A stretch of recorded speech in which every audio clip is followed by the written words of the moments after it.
So, so I wanted to take this time right now to utilize my platform. Um, I know I'm live right now, so for the people that's going to see this, you may see this on other platforms. This may be on Instagram, maybe on Facebook. I just want you guys to know that I'm not going to be talking to myself. It's going to be people below. If I do chime in for whatever reason, if I do see something that's important for me to speak on in regards to my situation, but so I'm using my YouTube platform to be able to, give this awareness about organized crimes and the current situation that I have going on right now in my life. So I know I talked about it so many times. And right now, since I am on my YouTube page, there's a lot of people that have heard me say things about what I've been going through, what I've experienced, the craziness. You understand things that people don't even feel like comfortable with telling people about. You get what I'm saying? So I just wanted to give you guys number one, just be straightforward on my situation because I know that a lot of people around the world are going through something similar like this, and it's not just about me telling you guys my situation. It's also about me, giving awareness to organized crimes, things that's really happening in the community with a whole bunch of people, and that you're not crazy because that's number one. You're not crazy because this Mhm. is happening, that is happening, and a lot of people will scare a person to not want to speak up because of how it may make them look, and not just how it might make them look. If you're going through an organized crime situation, it's about how other people want to try to make you look like. So I want to make sure people are not scared to speak up. Speak up about organized crimes, about what's happening to you, because us being divided doesn't help. Us coming together and illuminating what's happening behind the scenes with these people who think they're being real tricky, with these people who want to take people's lives from them. Yeah. Yeah, that's what we need to come together. Okay, so I got my good girlfriend here, Marie, you guys here to help support me with this whole segment. I wanted to put it strictly about my situation, not just about y'all knowing what I got going Hey on, but guys. also, hey, yes, let Marie Yeah, know. hey guys. Like they're like, hey Marie, hey guys. Yes, yes. Yeah, but just to let you guys know that you're not alone and to educate people who may look at the next person like they crazy because they're saying that somebody's doing this to them or whatever. I'm going to tell you guys my story. I'm going to tell you guys my story. I'm being raw about it. First and foremost, if anybody don't know, besides me having a platform and I help like over 100,000 people around the world, I'm a holistic life coach. Okay, I'm very spiritual. I'm very open about my spirituality. I'm very different. I don't run in crowds. I don't care what nobody thinks about me. I can care less. And me being authentic, of course, attracts a lot of people of low vibrational energies that want to break that down like a pound. You understand? But I don't care. I'm still going to always be me. You understand? I'm not gonna let nobody narrate my story or create one for me. You understand? So I wanted to come on here because originally I decided to go on a podcast. I want to say what it was on a Wednesday. This past Wednesday, today is Saturday. So just a couple days ago, I wanted to figure out how I can get my story out, even though I've been doing it myself on Facebook's, TikTok. If you guys don't know, my TikTok is A__Keyes. My Facebook is Alicia Keys, okay, and it's spelled ALICIAKEYES. And my stories is open to the public. You guys can see the videos and stuff that I'm currently going through. And so I went on a podcast, and the podcast was Beards and Bottles. And so I'm not sure what's going to happen with this, but what I do realize is that when I went on the podcast, I didn't want to be, I wanted to just share my story. It wasn't about an interview, it was about me just coming to share my story. And when I went there, it wasn't what I expected.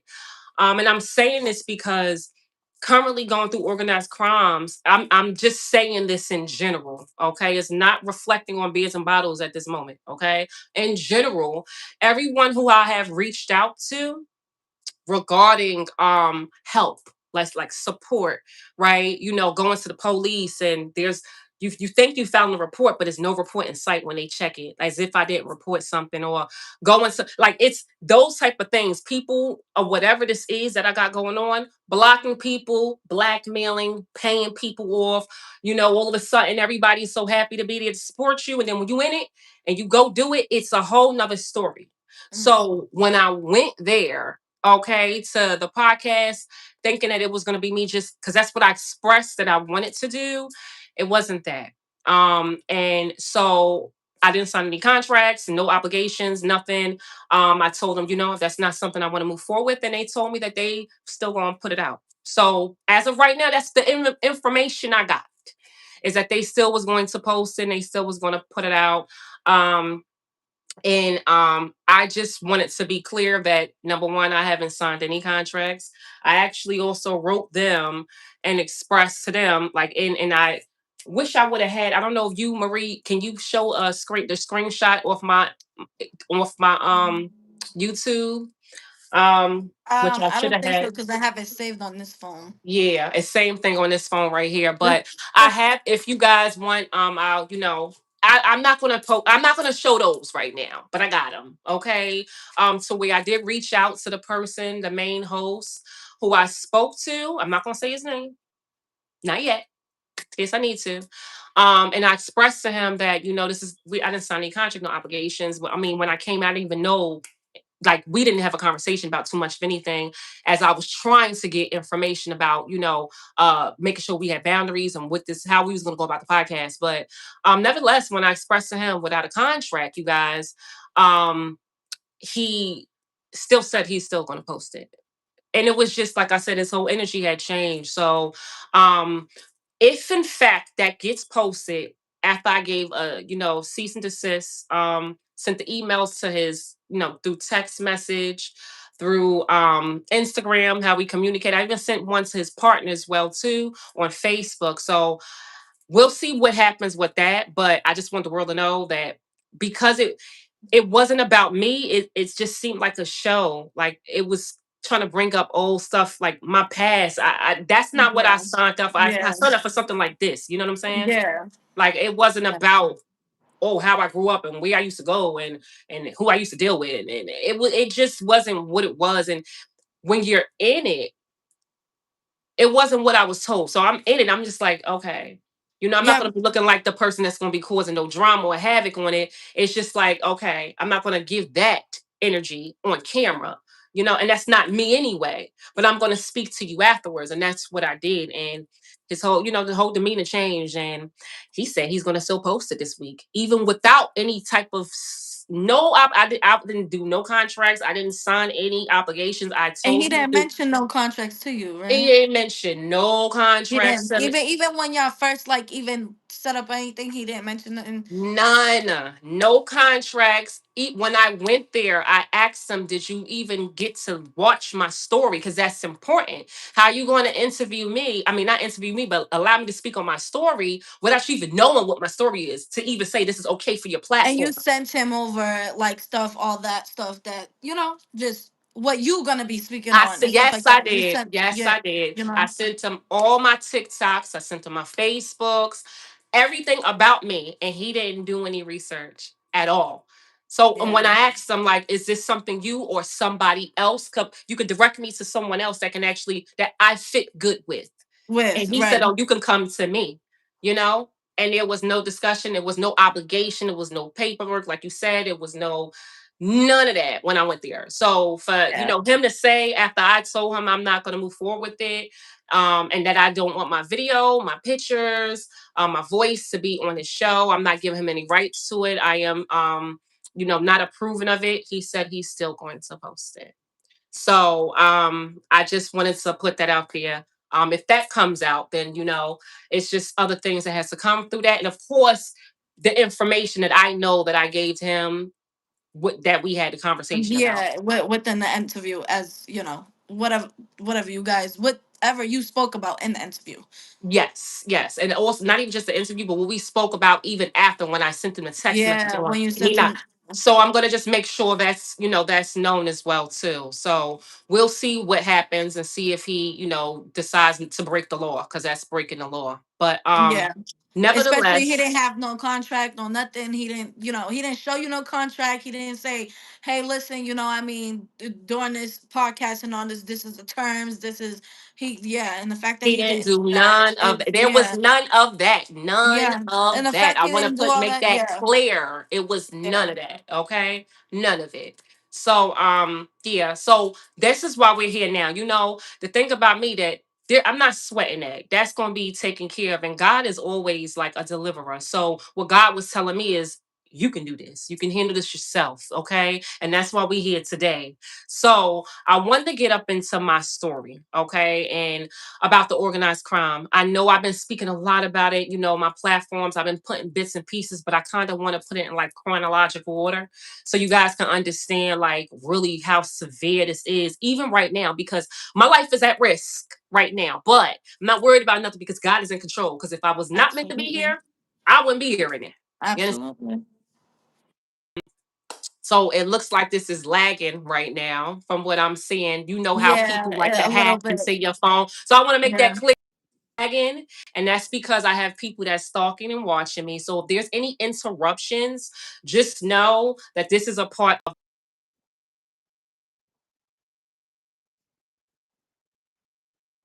the document how there was an interruption based off of me doing this live right now. If anybody can do this right now for me, okay? But nevertheless, y'all, my story started with Englewood, New Jersey. Okay, Englewood is spelled Englewood, New Jersey. I was living at the time. This is last year, 2025. I was living in Englewood for about almost 4 years. It would have been 4 years this August. So over 3.5 years when all this went down. And me personally, my address where I was living at was 284 Pendle Avenue. And that's spelled Pindle Avenue. In Englewood, Englewood. So I just want to be clear. Okay. So when I was living there, it was just me and my son. We came from Jersey City. And so I decided to move to Jersey City for a better life and education for my son. That's what I thought, right? So when I moved there, my son he also has a disability as well too.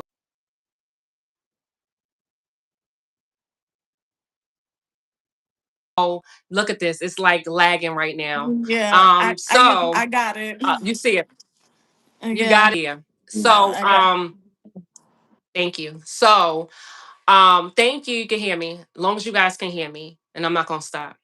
So when I my son was going to school, he was being kind of targeted because originally in 2024 September, I had it keep freezing. I know I had It's, made a report in regards to yeah, see how they playing. Yeah, I had made a report in regards to my son and the principal Joseph Osario, okay, and that's at Dwight Morrow High School.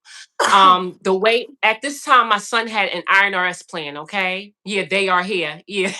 I had an INRS plan for my son, and even with an INRS plan you're supposed to abide by certain guidelines, and so him being a new principal, he did not, he came in and he was really aggressive with my son.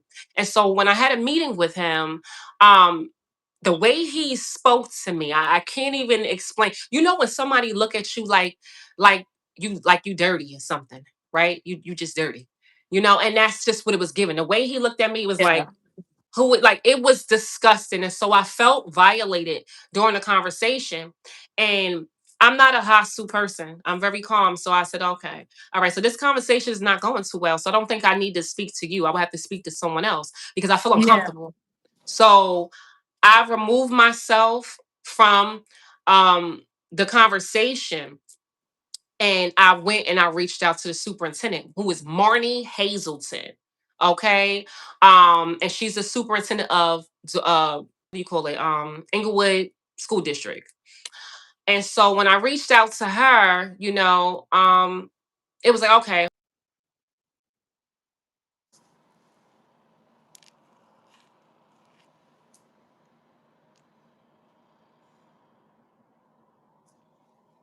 this is crazy. They done freeze my girl up. Come on, my girl, get back on.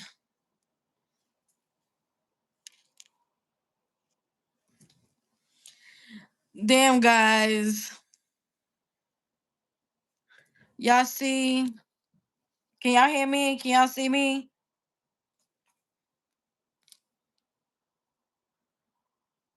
Only she's frozen. Yeah, because y'all can see me, right? This is crazy. Well, screenshot. Make sure y'all screenshot. Make sure y'all screen recording, because that's what I'm doing right now, screen recording. So make sure y'all screenshot, screen record, all of that. Yeah, this is crazy. Oh, it knocked her out completely. It knocked her out completely, and this is her live. This ain't even my y'all. She just joined me in. Oh no! Hey! Oh no! My girl gotta come back in. I'm good, honey. Thank you, Sean. Thank you, LaShawn. I'm good. I'm good. You know, I got up out of there. I'm in a whole different other state of town. You know, whole different other state right now. They try to get me at the airport, but it didn't work. Oh my gosh, my girl. I need my girl to come back on.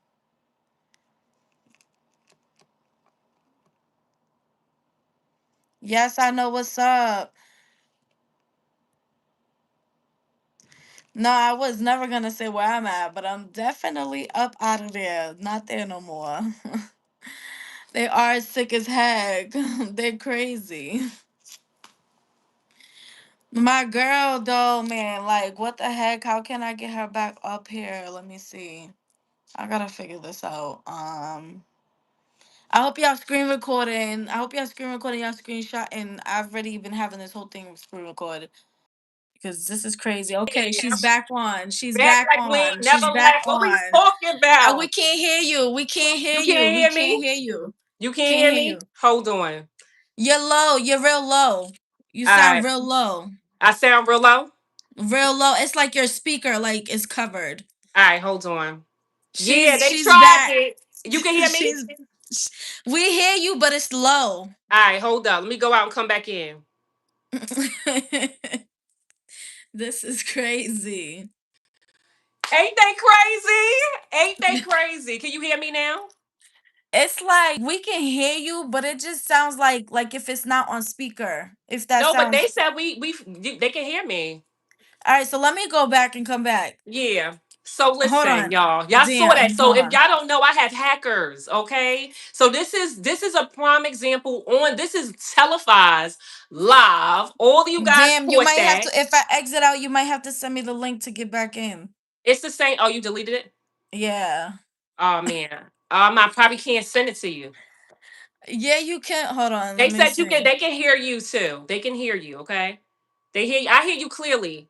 All right. I just it's just low for you, but it's fine as long as they can hear you. Whatever I can hear you. It's just low. Okay, good. Standing on business. Yep. Let me tell y'all something. So in real time, you know, I got hackers. So if you guys don't know, this is the reason why I'm going live. They're proving my point. I have hackers. Okay, hackers that's been hacking, and I told you guys this live is because people are trying to unalive me. So because they don't want me to speak up, and I'm name dropping real people that's involved allegedly into the situation. You saw how this young just yeah, you hear what I'm saying? So I'm glad they did that, y'all. Okay, I'm You know, glad I got because it you got all screen recorded, girl. Let me stop screen recording. And it screen recorded the fact that my side is low. that's Everybody good. else can.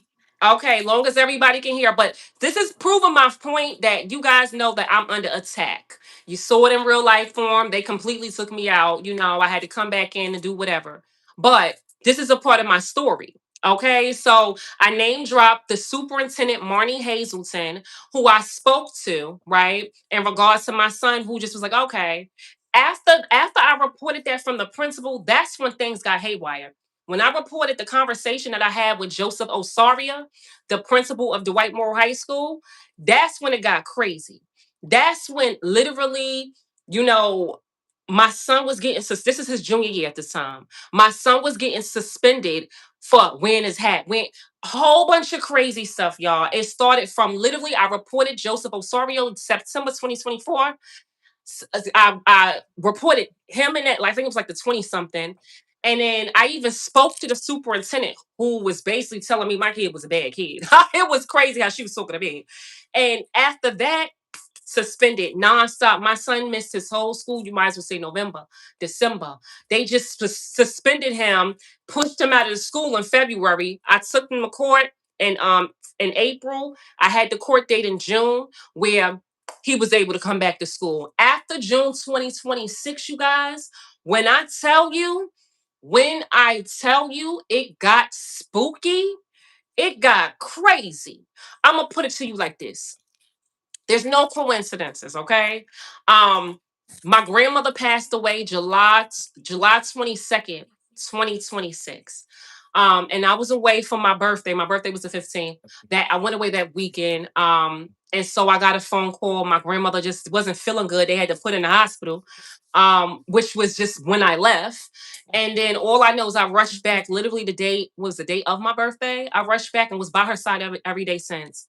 And she passed away. And after she passed away in the 22nd, I got into the first car accident of my entire life on the 23rd. And when I mean it was not my fault accident, I mean I was at the top of a hill. I had the green light. I went and made a left turn. This car, it was a white truck. The guy was a Spanish guy. I would have had the police report here. And I'm gonna give you guys the information. When I tell you he straight just the light was red. When I turned and saw him, you would not believe he was coming for me. For me. It was like And he for didn't me. stop at all. No. I literally, you're at an intersection. I'm at the top of a hill. If people know Englewood, I was on Palisade and Lightica. Y'all can Google that area. You'll see that's the top of a hill coming up Palisade. Like it's a hill like this. I'm up at the top. Okay. And literally, I made this little turn. I watched the guy come. He was coming for me. Hit me. I spent about 4 times, y'all.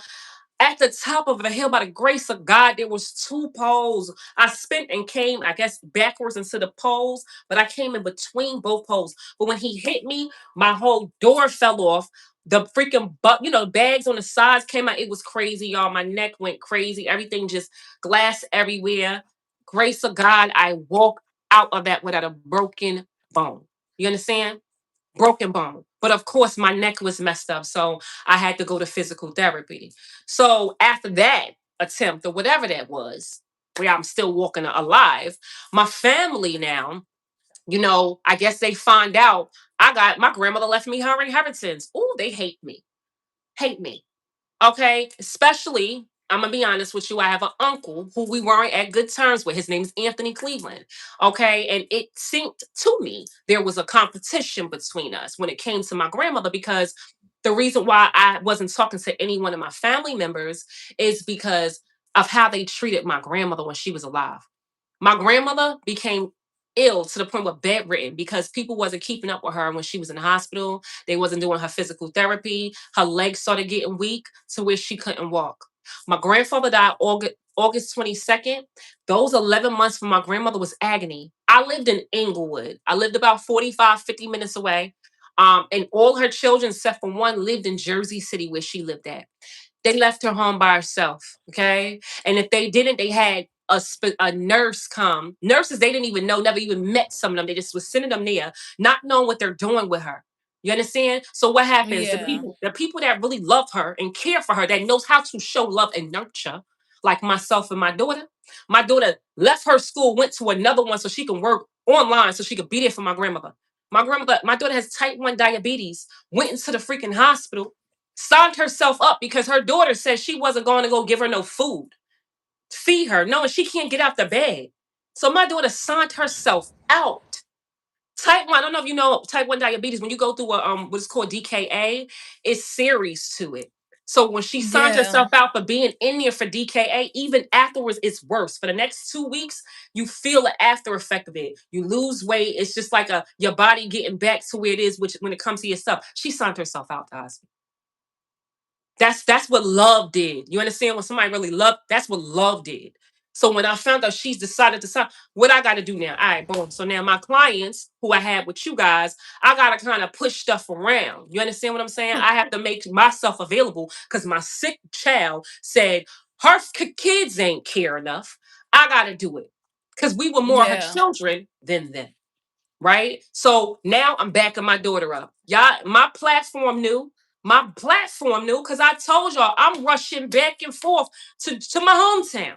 Because at this Yeah. I point, it's remember. I remember that. I remember yeah. that. I would yes, my grandmother, it was so her last year of life. I think that's the one thing I think about it in life is how not just her last year after losing her husband, right? You think about it, she lost her husband, right? But her life in general, you understand, where she was controlled because people looked at her as having a mental illness, like everybody thinks, like somebody's crazy. Didn't believe nothing she was said. And then on the fact that her last years of life, they left her by herself. People was lying, saying they was coming to pull up, and oh, she's cooking because that's what she do is cook. That's how she shows her love. Nobody comes. I get cameras because now I know your own kids really bugging out right now, and Yeah. So now you I'm doing I'm that because you so like, well, because you I on don't know. point with I the can't protect. be there Like, yeah. 24/7. I don't live out there. And my Right. daughter's doing whatever she can. You understand? She just took herself out of school. Now she's coming here, but it was like more of using us, like forcing us to be. It's like I felt like we knew that it was like, oh, well, since they're gonna do it, so I ain't gonna do it. They're gonna do it. You know what I'm saying? So we Like, ain't gonna do it, which is not yeah, right. Those are her kids. yeah. Okay. So y'all saw me. I think my platform knew I gotta go. I gotta go. Right, I gotta go. Yeah. It was like because I love my grandmother, bro. And that's what love is do. You got to think about it. Everybody's going to become old at one time. How would you want your children to treat you when you at that point? You understand? You become a baby again. And that's what she was Yeah. becoming, a baby again. You understand? All she wanted was the people that she loved to love her. And that was the unfortunate thing. So as me as a holistic life coach, I was pouring into her, telling her, be appreciative of the people that's here right now, right? We're here. I know you got 5 living kids who clearly ain't showing you love. But you got me, your great granddaughter and great grandson here, like your and great great granddaughter here. You understand? So I say this because my grandmother passed away, and that's who raised me. That's who raised me. Prior to that, I had no communication with my family. I want to be clear on that. My family knows nothing about me. They don't even know this version of me. I haven't seen them in years. I don't deal with low vibrational people. I don't care if it's family or not. That's what I teach, right? You protect your energy, you keep your vibes high. And if you don't like something, it's okay. You could just remove yourself. I don't have to deal with you because we're family. So that's what I was doing. I've not seen my family before that. I cut them all off, blocked all of them. I didn't like how they were treating their own mother, but I can't tell you how to treat somebody. I just know I don't have to Exactly. deal with you. You Yeah. understand? So that's what I did, right? So I removed myself. These people know nothing about me. If anybody heard anything about me today, it's made up. They know nothing about me. I don't communicate with any one of them, and that includes my mama, and that includes my sisters, that includes my father, that includes my cousins, that includes my aunts. Everybody, I had to put that on over there. You understand? Because that's what my heart had to. I watched my grandmother suffer because it didn't matter how many times I told her. You got to think about it. I'm her grandkid, but she looks at me as a daughter. But those are the kids she birthed. Yeah.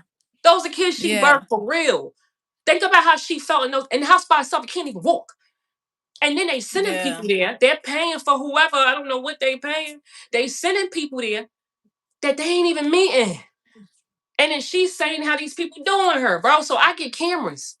Cause at this point, it's like, bro, and I get cameras and they fighting me over getting cameras. Cause what's the problem?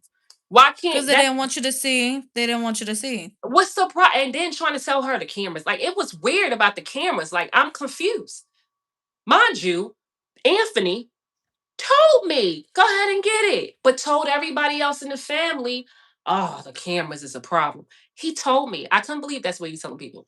He told me. I have messages. He said, yeah, go ahead. I said, well, we need cameras. He said, oh, well, you can go ahead. I said, well, should I get it? Because you saying this person's going to get it. He was saying my Uncle Sean was going to get it. And he didn't get it yet. We got to figure this out. She done fell, broke a hip. What's Yeah. happening? Yeah. She in the We need bed. super. We Like need people to coming to have the them. house. What we doing We here? need You to see understand? what's going on. Like, At least have somebody to watch you to see what's going on. If something happened to her, yeah, nobody gonna know.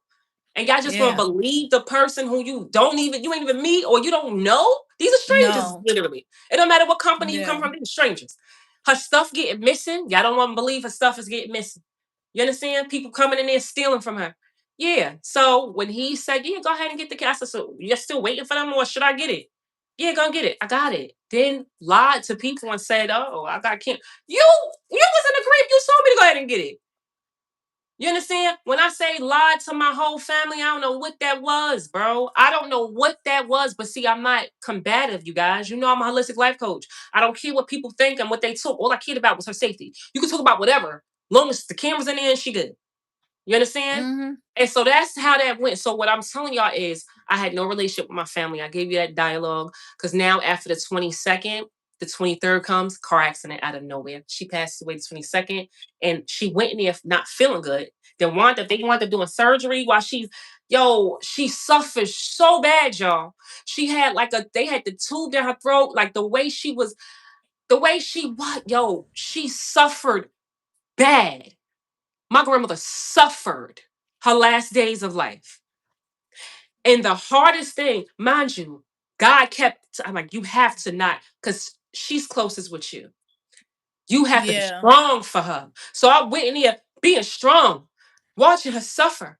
Then in the middle of it, so they telling them to do surgery. Oh my God, while she's already going with it, like it was too much, had too much on her body. yeah. Like, what are you guys doing? Like, she's already going through all of this. Y'all I want to couldn't do believe surgery it. now?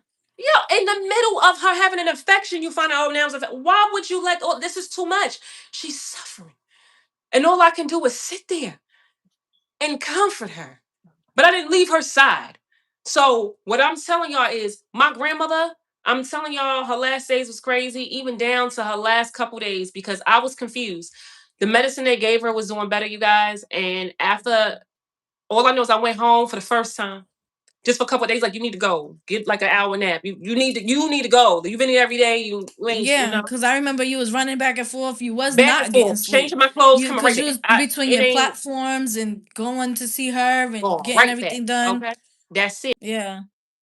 All I know is that I came back. I was kind of fast. I came back in the morning, and all I know is that I got a phone call. Mind you, the night before they saying she doing better, like the medicine working.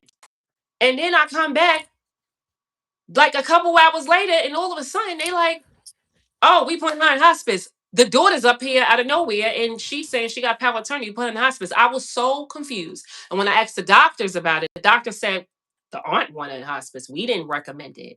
So I don't know what all of this is about, but I'm just gonna tell you, her last days, she ain't have no fighting chance. And me being somebody, that loved her, I just was holding her hand through it. That's all I could just imagine how this felt. And I had to be strong for the lady who Mm-hmm. raised me because my mom didn't raise me. My father did. My grandmother, my grandfather did. You understand? I had to be strong to the point where I was holding her hand so when she couldn't squeeze no more. Hands getting cold. I ain't never experienced nothing like this in my entire life. Never. The person who loved you the most, you watch that. You feel like you can't do nothing. And just the night before, they selling you the medicine. I don't know what that is about. But I'm gonna tell you what transpired from that place to the next day, me going to go to my meditative spot to ground, because I just lost my grandmother, right? That's where I Mm-hmm. was going. So my meditative spot, definitely giving hit. You understand? And I walked out of that, and after that, that's when things started spiraling. I'm not gonna tell you, I started getting stalked. And so the lady upstairs, you guys, um, and I got a protective order on her. Her name is Shakara Johnson. Um, she lived upstairs from me. I had got a temporary protective order. I got that protective order in December. So just think about July till December. Things started getting wicked, right? So I'm just gonna show you guys number one, certain little facts, because you know how sticky you can get when you tell people stuff, and it's all about stating facts, because I'm speaking facts. I'm not going to speak anything less than that. So this is the protective order that I had got. on Shakara Johnson. This is as you can see, it's the foul. Yeah, see that, right? Yes, we do. Okay. That was dated, as you guys can see. So you can see the date is, yes, December 23rd is when it was granted, right before Christmas. Okay. And that's my experience right here, right? This is foul. Okay. Now, why did I have to go to Superior Court, right? Let's get into that. So, um, after the accident, I was, like I'm bugged out about it, but I was always high vibrational, because I'm like, dang, I never got a car accident before, but I knew that looked it weird. Like, so um I was looking up the guy. I didn't get any information. I couldn't find the guy at all to see who he was. You know how you look up like, who is this person? Like his job. I didn't see him with the job that they had on. I didn't see him as an employee at the job. I didn't know because he was supposedly in his work van or something. I don't know. So I was just doing my due diligence with that. And then, like I said, I was without a vehicle for like at this point that happened on the 23rd. I got a vehicle maybe August 16th or something like that, around that time. Um, the neighbor upstairs, she was like very, you know, like I'm saying going, like kind of going where I'm going. Like I'm leaving out, she coming out with me, type stuff. I would see her like recording my son, um, which I think that's what was the limit is when it got to that point of Yeah, I was recording my gonna son. say recording your son. Like, why you recording? Why was she recording your son? Like, That's weird. That's what I'm saying. I don't know what my son played in that, right? That doesn't make sense. But you think about it. I just want a case. That's all I thought about. I said, all this might be connected. I don't know. I'm just right? allegedly. I just want a case, and then all this weird, wicked stuff start happening, right? Because I didn't make sense to start recording my son. But it was a lot of things that was taking place. After that happened, it was being harassed. I had people coming and knocking on my door, like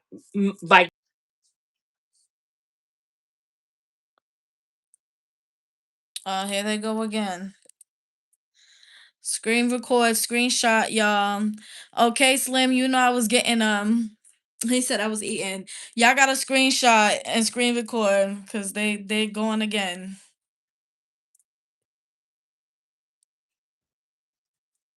You know I had to get him out of here. Get him out of here.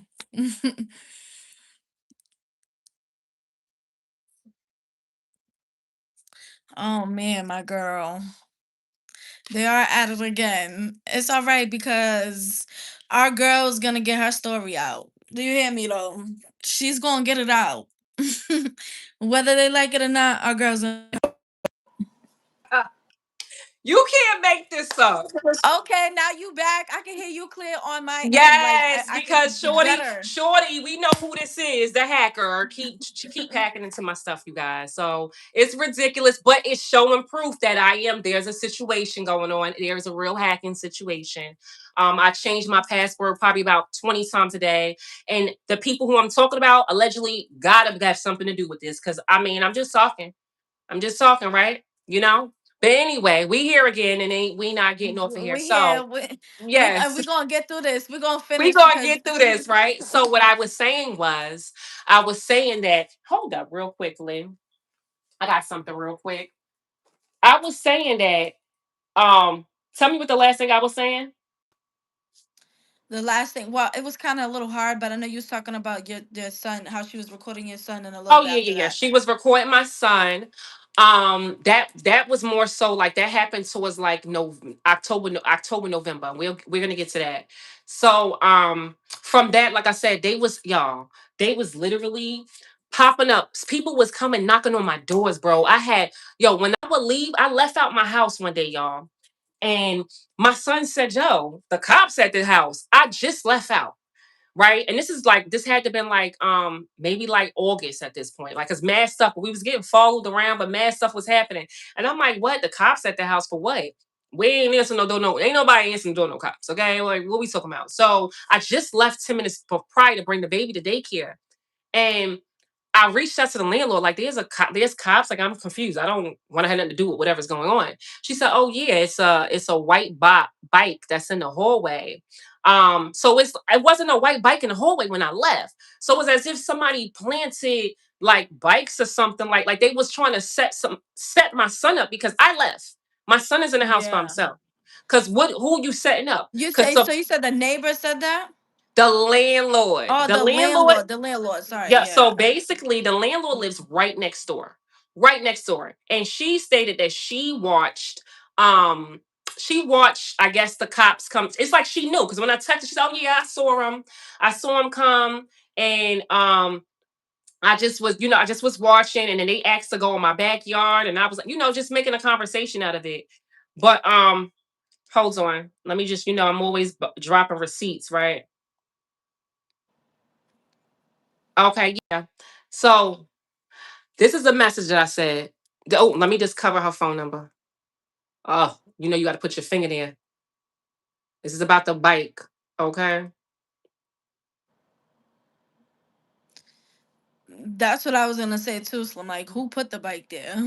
Yeah, right. But the bike, I was going for 10 minutes. 10 minutes, and the bike just And the appeared. bike wasn't there when you Well, left. when You I didn't see left, no. You didn't see no bike, no nothing. no, none at all. So yeah, hold on. I just had it there, but I'm not trying to show nobody's phone number. But Zeg, I done went too far. You know how you scroll too far?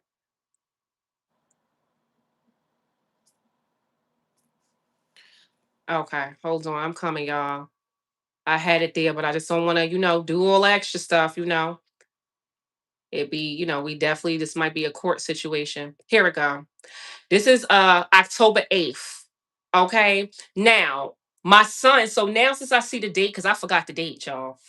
My son got set up in school October 3rd. So let's just go back before we get into this, because now I see the date. I'm just gonna show you this before this go.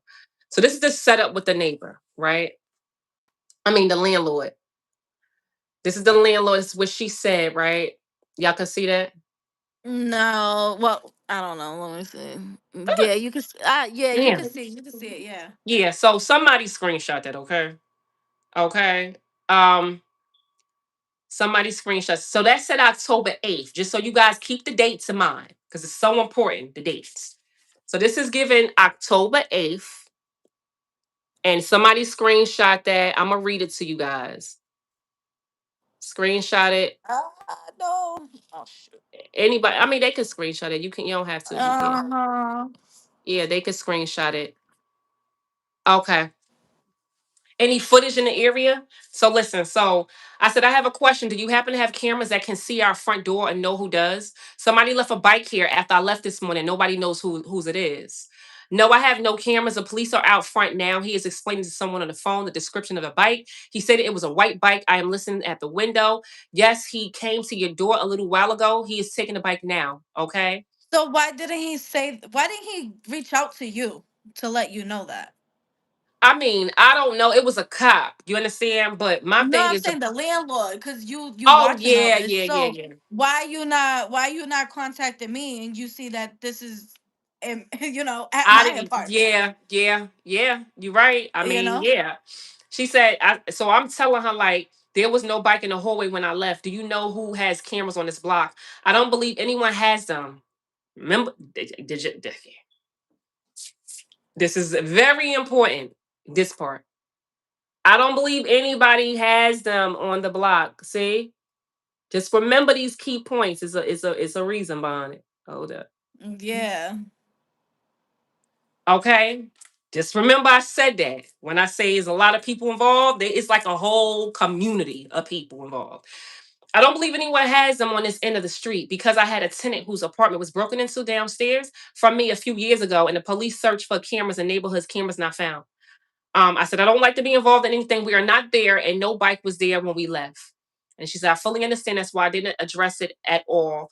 Whatever. Okay. Right. So keep that in mind. That's the landlord. And just for anybody to know, when we get into the bike situation, did I tell the landlord about the bike in the hallway? This is the same landlord. information? Yes, I did. Actually sent her a screenshot of the motorcycle in the hallway. So if anybody who wants Yeah. to know, did I tell a landlord about a whole motorcycle? I sent the screenshot. Okay, I did And tell it's her, not white. and it's not white. And do you guys see the mirror of the landlord's house is right here. It's you can see you can see her house through the window. You see that motorcycle? You see that clear window right there? Her house is That's her house Yeah. through the window. You can see the motorcycle outside the window. It's a clear motorcycle. It's a clear window. She saw that Yeah. motorcycle allegedly. I want to like to believe she saw it. It's been sitting here for almost 2 weeks. Okay. So anyway, so let's just keep that in mind. But the date was October 8th. So I'm giving y'all up until that date. Okay. So now at this point, I get my new car. When I get my new car, remember, like I said, the neighbor was acting different, a little more like wanting to talk to me. You know, I think around this time is when if I'm not mistaken, it knew it was last year when she approached me saying, our kids is together. I feel like it was in the summertime. Our kids be around each other. We got to look out for each other, stuff like, or look out, for our kids, trying to be, my friend or whatever. I'm like, Yeah. Yeah. okay, but with me is like I still stay to myself, so it wasn't too much. It was just that's how she got my number. But nevertheless, like I said, like I will see her at different places. I'm just happen to be here and she's happen to be here. Happen to be I'm like, okay, coincidences happen, right? So now, like I said, I won the court date with my son, who they was trying to push my son out of school. We in September now, right? So I get my car right before I go back to get my son back into school, which was supposed to be September 15th. She approached me, the neighbor upstairs, Shakara Johnson, and she said to me, "Oh man, I'm jealous because remember I just got my new car after the car accident. I'm jealous, like." You got the new car, and I got my stuff going on with my boyfriend, and like this is what she came up to me and said that. Mind you, I And was it's seeing. like what I that mean, is. before, like I said, before that, I was seeing her places, right? Seeing her places, Yeah. and I'm like, okay, I'm not, people different, and that's just how I look at it. I'm not scared of nothing. So, um, Yeah. after that, my son supposed to go back to school September 15th. September 15th come in, and my son, they was not letting him in. Even before that, I sent the email on that Friday, which would have been the 12th. All the documentation from his doctor so they can properly be, have him have the right direction while he's in school, have the right plan, have his legal documents as well too, to, do appropriate measures with his 504 plan, basically for his diagnosis, so that they could be prepared. The entire freaking weekend, they started reaching out to like people on my contact list saying he cannot come back. It like I have a court order, and they like, no, he can't come back, he can come back, he can come back on Monday, he can't, like, call it. Mind you, you're not supposed to be calling people and giving information. They call a relative who I don't even speak to, who was still on that pickup list, telling them, oh, he's not allowed back in school. They're giving information that they ain't supposed to be giving out about a child. And Yeah. Right. it's a it's mind you, my son is not in school for you to be calling his emergency contact list. That don't even make any sense. Why are you calling emergency contact list? Because I won't answer. That got to be against the law. That's kind of crazy. He's not in a school for you to call a emergency contact list. It's not an Right. emergency, you know. Right. So, and then they leaving messages on voicemails, giving information about him to people, just going around, listen, calling people. You understand? And I'm like, yo, what's up with them? I come to the school on the 15th, the day he's supposed to be in. But I didn't bring him because I knew they was going to give me problems. I came to make sure we was going to have a safe, smooth move in, and I didn't want him to have to see that. You understand? Or be embarrassed by the other kids seeing this situation. So Yeah. I came on my own. They had somebody, yes, it's harassment. I came on my home. They had the security waiting for me outside. Outside. So I said, oh, so I can't come inside. Security waiting for you outside. What? Security waiting for me. They can run that camera back. They had security guard waiting for me outside because I said I will be there on the 16th. See you guys on the 16th. I mean, on the 15th. See you. Security was waiting for me outside. Like, oh, yeah. Oh, so I can't come in our building. Like, what we doing? Like, oh yeah, well, Right. Okay, so yeah, they told me he was coming. So let's just, it was awkward. It was this ridiculous. He was definitely waiting for me. And so I wound up speaking to the principal, and we discovered that his credits was not up to par. They did not update his grades from his junior year. They took credits out of it. You would have thought he was still a sophomore. They had him all banged up. And so I made sure I spoke to his guidance counselor, Nicholas Espanol, who I had recorded, and I posted this information already. A recorded conversation between Nicholas Espanol, Joseph Osorio, and myself and Nicholas Espanol's office, where they like, oh yes, we're gonna fix this. Yeah, it was a mistake. Oh, we're gonna update this. Oh, we're gonna accommodate him for this. Yeah, he's on track for senior year. Yeah, we made a mistake. We're gonna do this. He comes back to school the next day, right? Now I present all of this. We're gonna get to that. He comes back to school the next day, you guys, and they suspend him the very next day because he had his little beanie on his head. Mind you, the 504 plan, when it comes to my son, he's not supposed to get suspended automatically with anything. Like there's supposed to be rules and steps for him. He didn't argue with nobody, nothing. They just suspended him for the beanie. He got suspended for 2 days for nothing. Then he comes back up suspended suspension. Now all of a sudden, oh, he bullying somebody. They said nobody. Then they try to suspend him for something that he didn't do in the cafeteria. His friend wrote a letter to them saying, "I witnesses. He didn't have. They were attacking him ever since he came right back to create a narrative again." Okay. Yeah, like Until October. because a beanie is crazy. Oh, he had a little, little stocking little things on kids, like it got the little boo Yeah, boo on it. yeah, Yeah. Why yeah, would you suspend him? Like they got on it. So it was like a false entry, right? False. I'm gonna act like we gonna accept him back, but I'm gonna push him out and do what I did already last year to make him look like a bad kid. So now October 3rd comes, right? October 3rd. My son doing good. He was in the office with the behavioralist. Teacher saying he's doing amazing. October 3rd. This is when they felt like they had their moment. He goes to leave the school. When he left the school, okay, he realized because I gave him $250 because he wanted something. He was gonna go to the mall. And he realized when he almost got to the gate, where my jacket at. He goes back. This gotta be less than 5 minutes after school. They won't let him in. He's like, my jacket is in the behaviorist office. Can somebody go get it? You understand? The security guard, and it's the same security guard who I actually filed the complaint on 2024 in December, who was approached my son and was like touching him, like invading his space. It was weird. Like, where's your phone at? Like, if he don't got his phone, is he what? Like, it was like following him to the bathroom, like harassing him. I went to court. I went to the police station. 2024 yeah. December, That's and it's definitely the same harassment. security guard. Okay, what happened with that situation?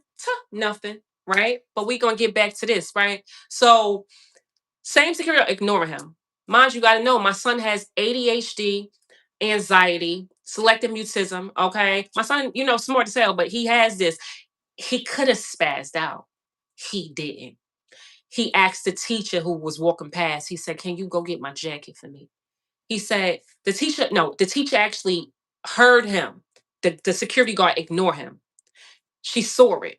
And so she went to the security guard, like, he's asked for a jacket. He said, "Oh, we don't do that. Like, we don't, he gotta the teacher's in the office." So to shoo him away, he goes to the office. The teacher's not in the office. Now, all of a sudden, the superintendent, the one who didn't want him to come back to school, Marnie Hazelton, okay? She comes out the woodworks. All I could think of is maybe they called her, right? She says, "You're trespassing." He's looking for a jacket. "You're trespassing.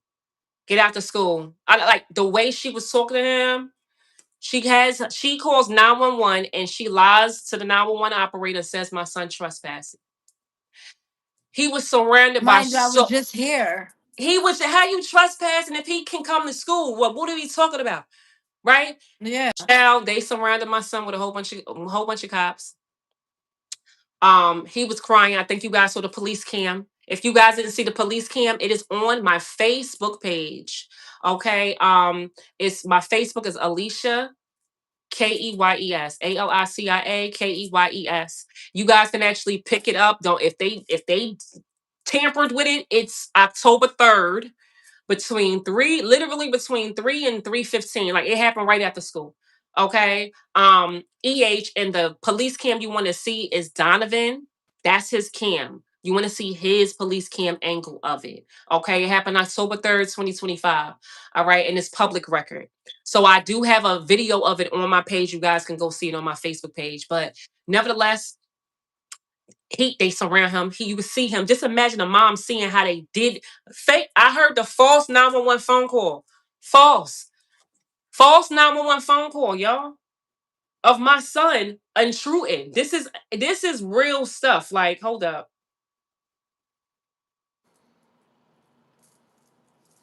Hold on. Because you know it's nothing but facts here for me. Documented with receipts.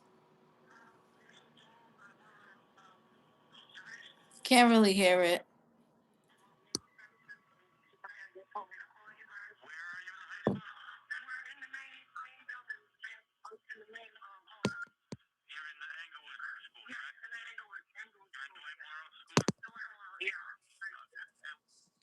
Sorry, I'm trying to turn it up.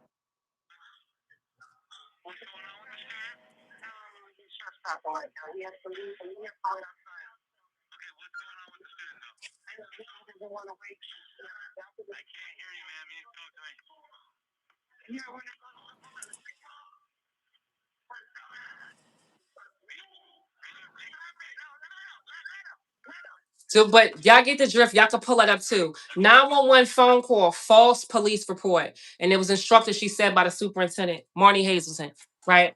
So, yeah, that y'all can look that up. Okay. So now my son is surrounded. I come in, I show you guys the video of the whole situation on my Facebook.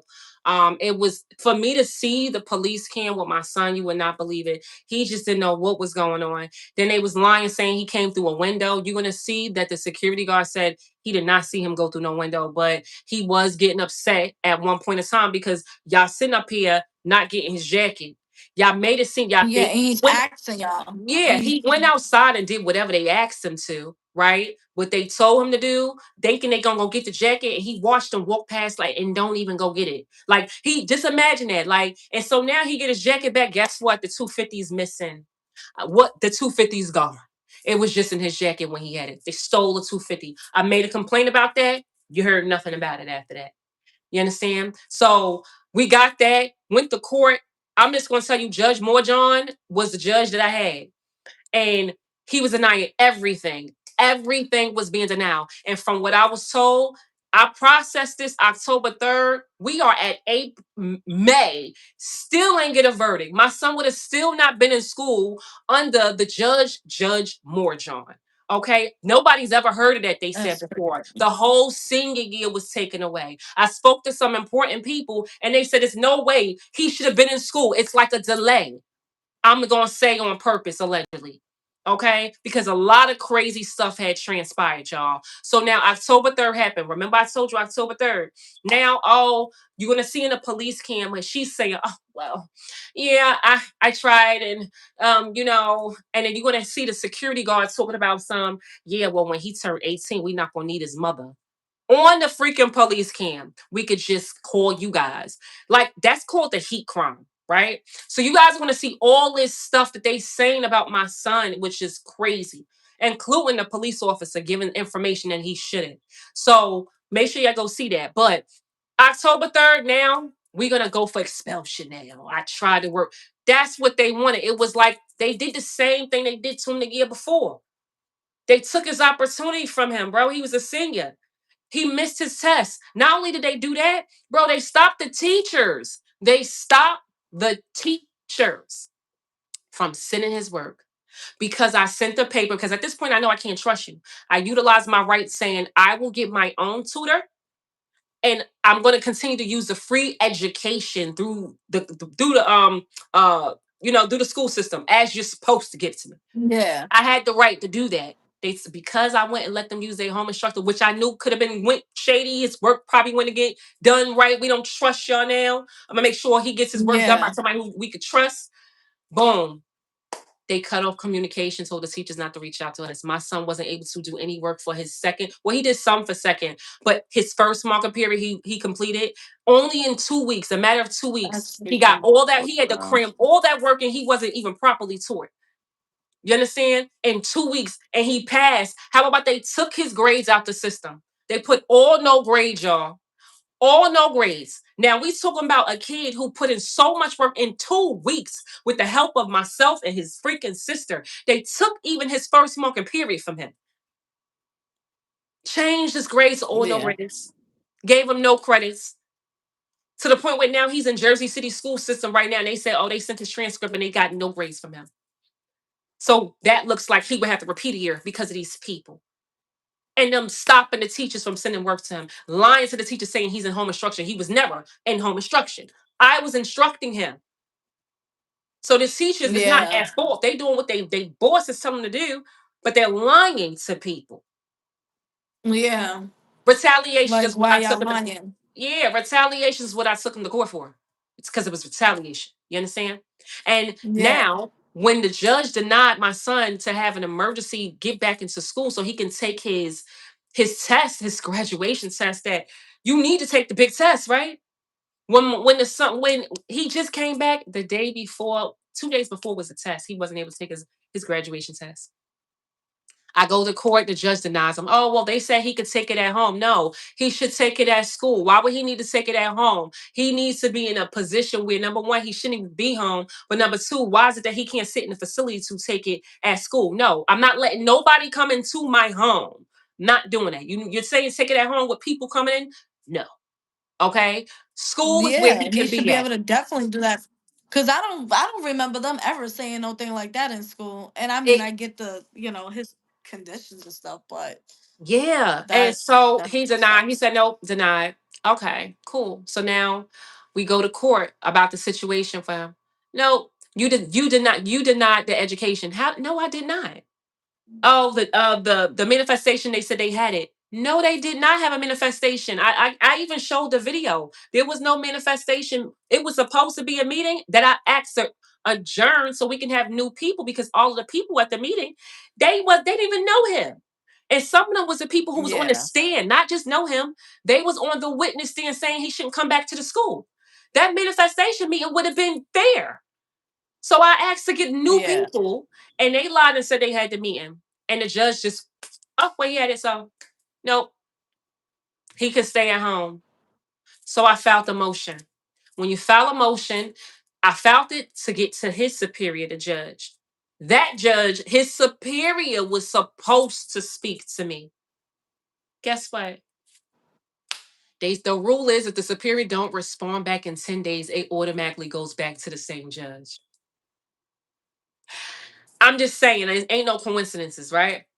So it goes back to the same judge who denied me twice at this point. Denied me for the him taking his test, how I asked for, and denied the motion that I did. They denied it, right?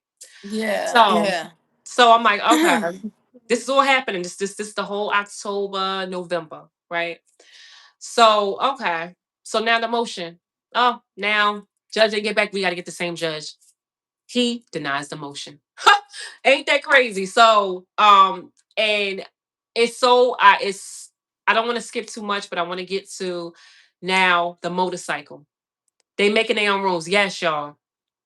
Yes, Okay. definitely making So that rules. and they trying to take advantage of me because I was by myself. Okay. And that's just what it is. So now my son, just imagine how he feel as an individual. He know he ain't do nothing wrong. Like this is crazy, right? And now they're trying to isolate him as if he ain't never go to that school, as if I'm the bad guy in the situation. Like it's a whole bunch of lies, right? So now we get Like if to you're the one who kept him home and out of kept school. him home, didn't want him to take a test. And no, are you kidding me? I'm so involved with my son' education. It's crazy. That's the worst lie you can make. You understand? I'm at everything, every document, every event, everything. Like that's the worst lie you can make. So now, now it start kicking up. Okay. It start cranking up.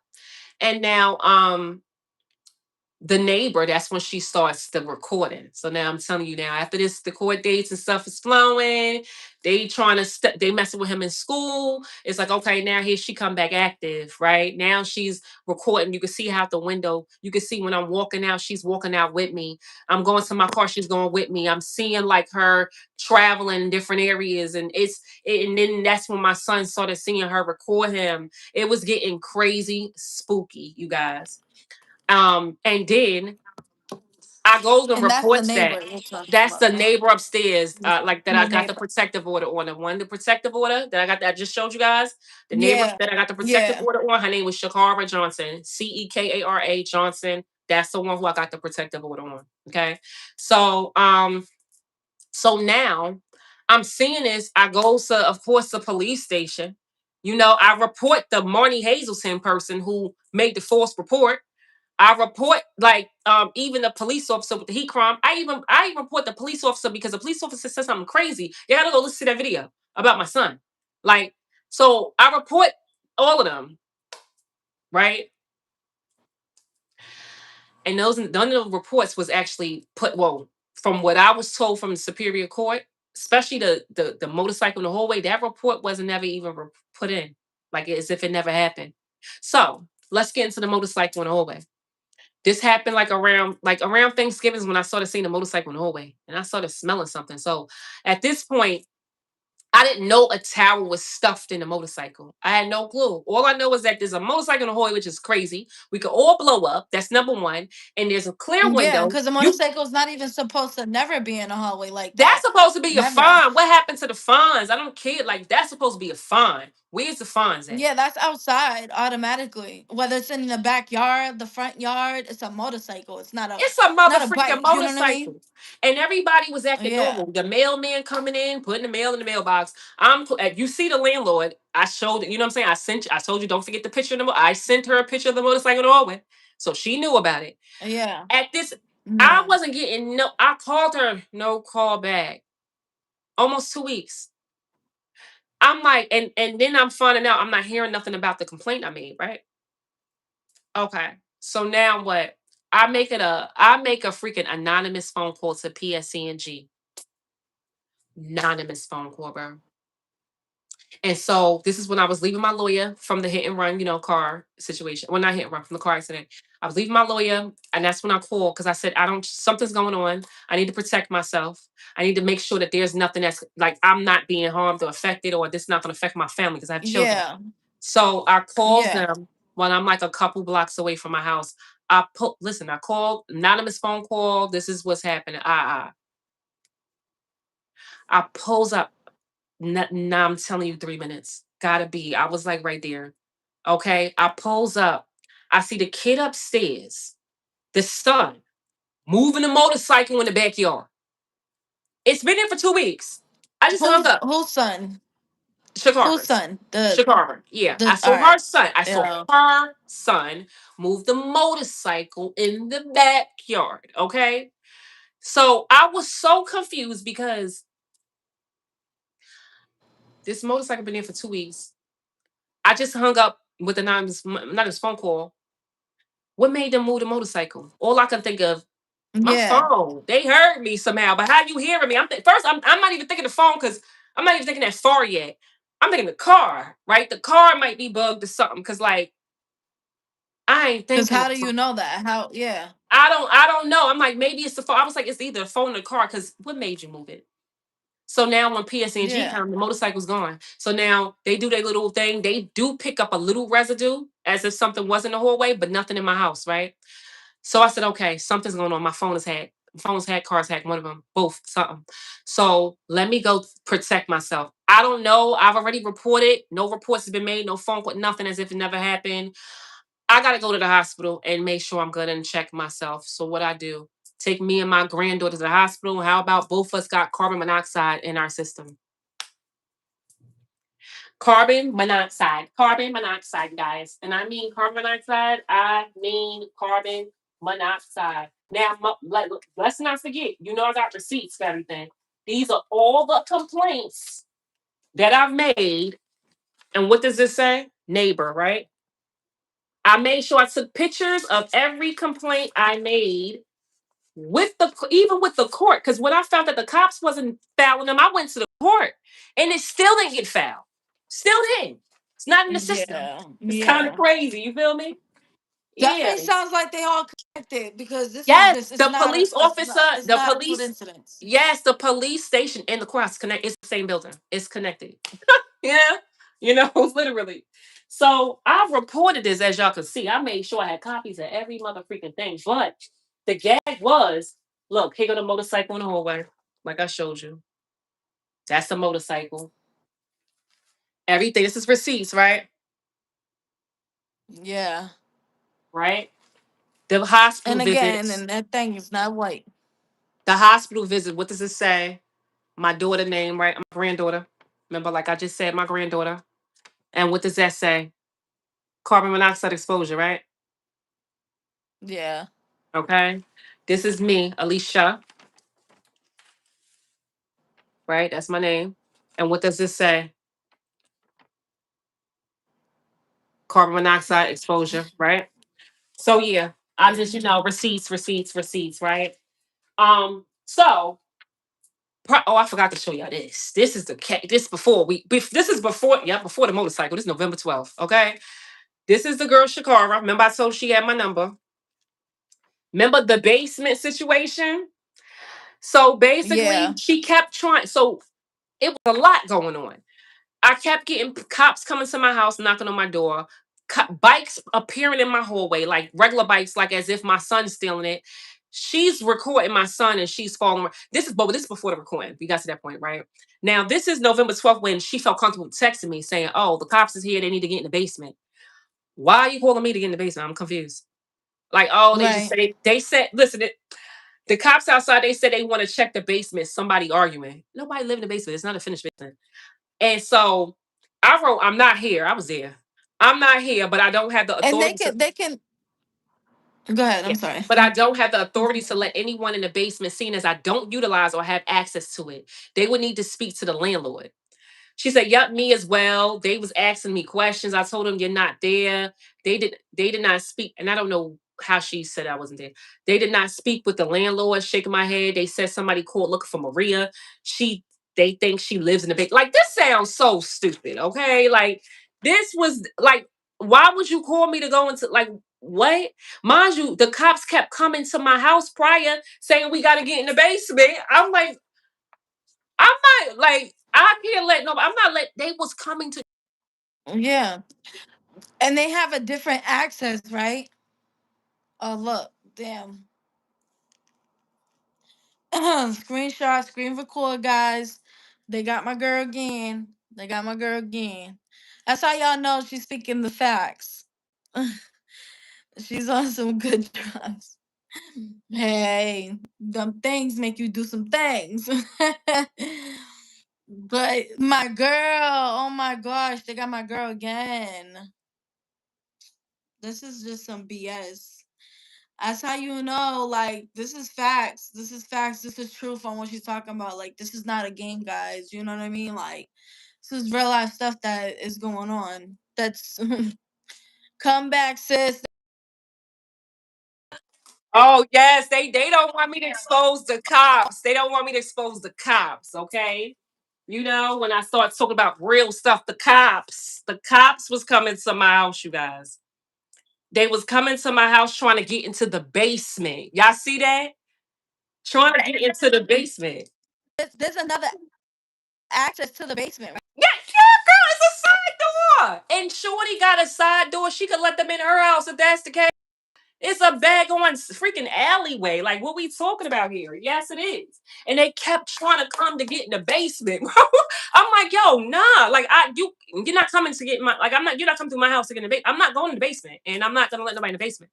You understand? To the point where I had to tell the landlord, the cops be wanting to come into the basement. Okay, comes to the basement. I'm They trying to tell can't. y'all something. They ain't gonna stop her. They not. So yeah, y'all. When I tell you these people was popping up at my house before the motorcycle thing, I mean it, bro. They was coming to my house, you guys, and it was like my son. My son even was like, "Yo, there's a mother freaking There's a I'm trying to show y'all something. There was a freaking a car that was planted, a black car that was sitting outside my mother freaking house. And my son was like, yo, there's a black car outside the house.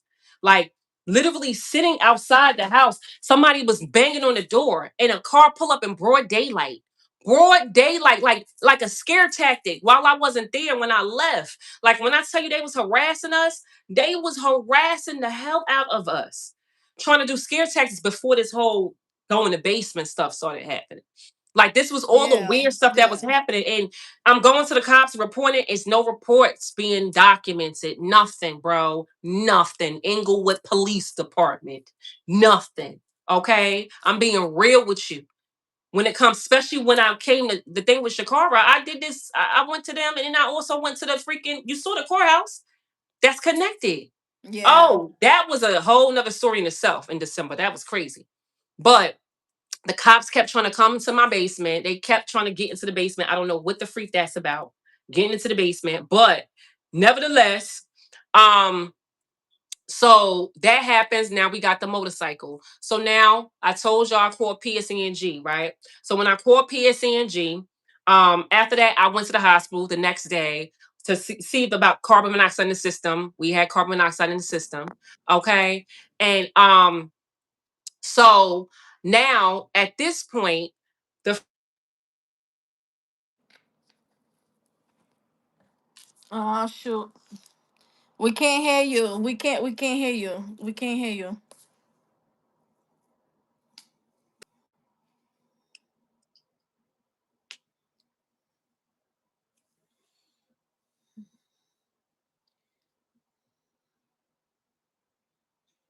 Yeah, she's gonna fix it, she knows. yeah, yeah. Okay, you can hear me? Yeah, Okay. All right. So sorry, I got a phone call. So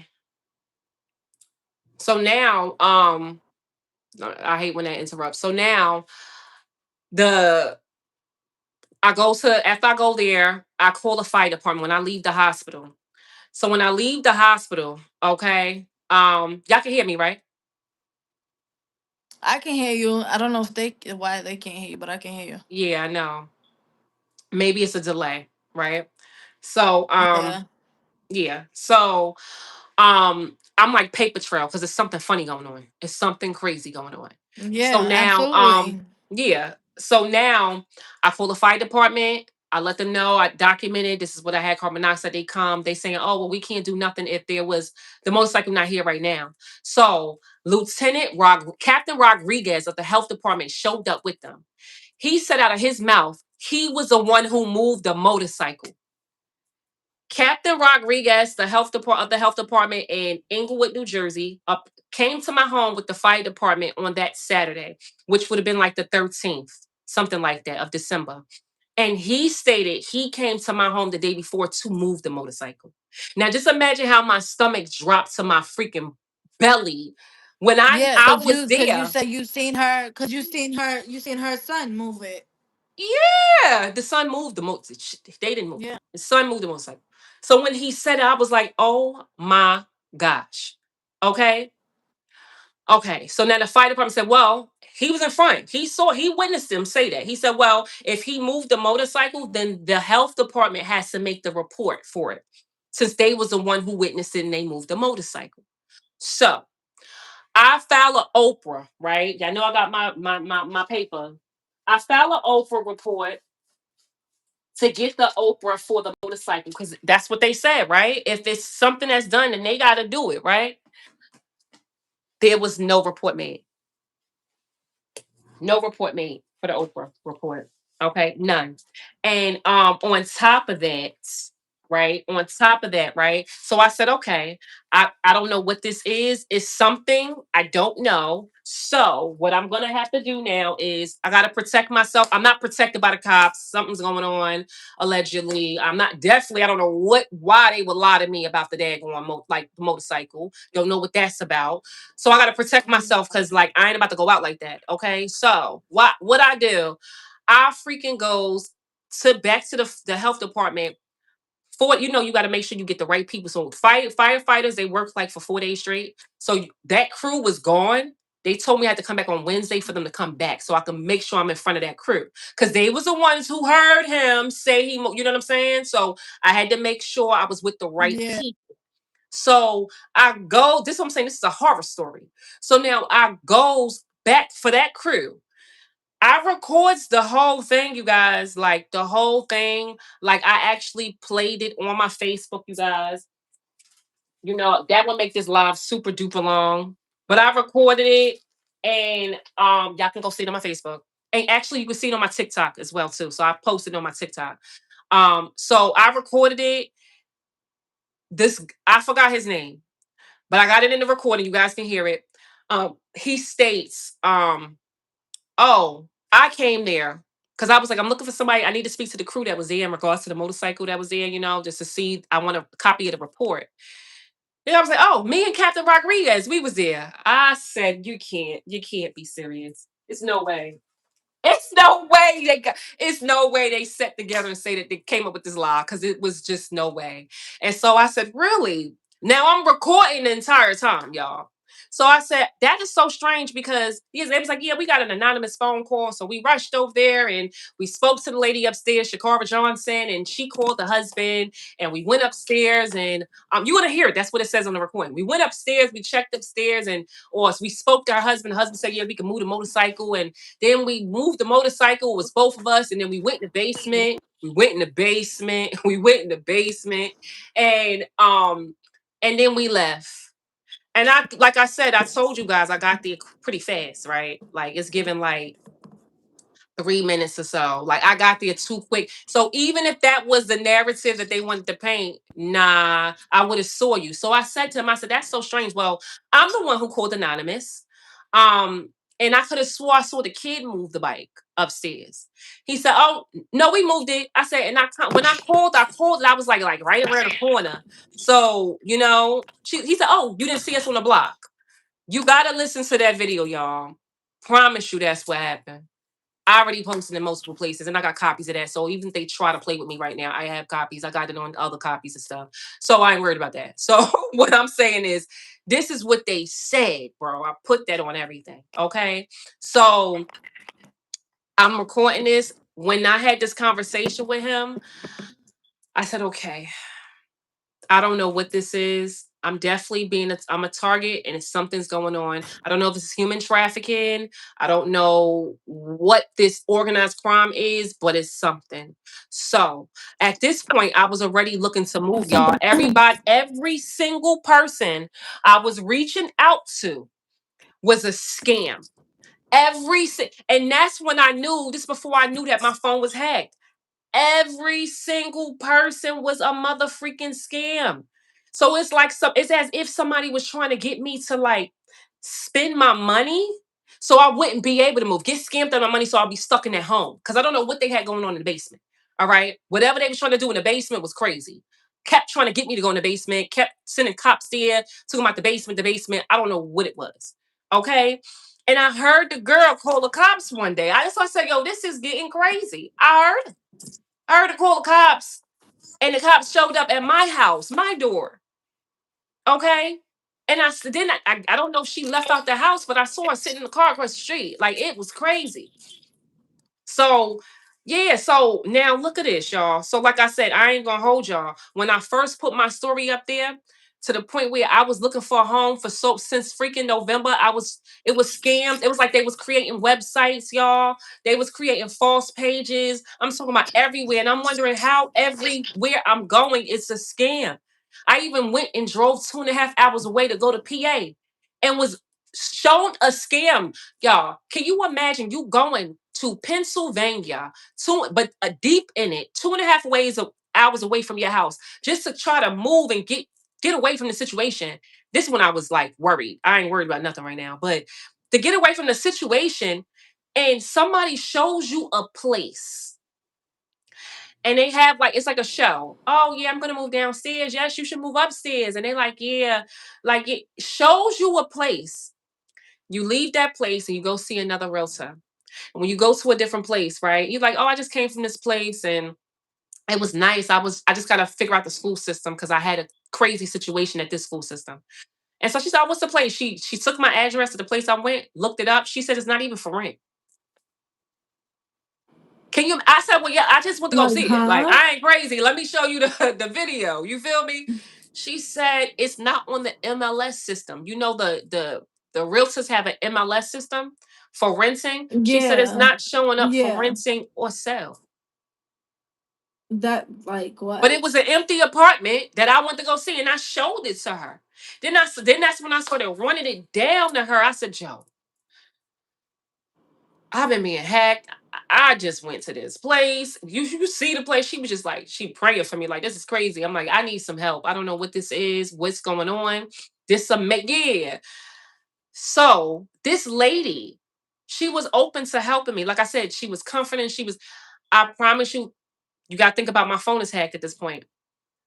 Everything changed. She was like, "Oh, I'm not feeling good. Maybe you should get somebody else." It's like everybody who was initially trying to be on my side and trying to help me, it will change. And I didn't realize this. It was with everybody. And you got to know my phone is hacked. So I'm Right. just gonna So assume do you they think, calling people. I was gonna say, you think they just, yeah, I mean, I would assume the same thing, honestly. Every If this is single happening. person that was Yeah. initially open arms helping, I didn't feel like they was trying to, get over on me, but it was like I would get even down to lawyers. They would be open until I don't until the next and they ghost me. And I'm putting deposits down to get lawyers for help. And they ghosted me. And then being very rude and nasty after the initial meeting. And then I'm blocking. It started getting creepy, y'all. Because think about this now, I'm finding out that I'm not safe with the police department and allegedly, and with the health department, allegedly, right? I'm trying to move. Everybody's a hacker. I try to get a lawyer, right? The lawyers now, I'm like, okay, boom, got a lawyer, whatever. Um, they know I can't get them on the phone at all, right? I can't speak to them. I can't make an appointment. They say they're gonna call me back. They never call me back. It's given that, right? So now we're in December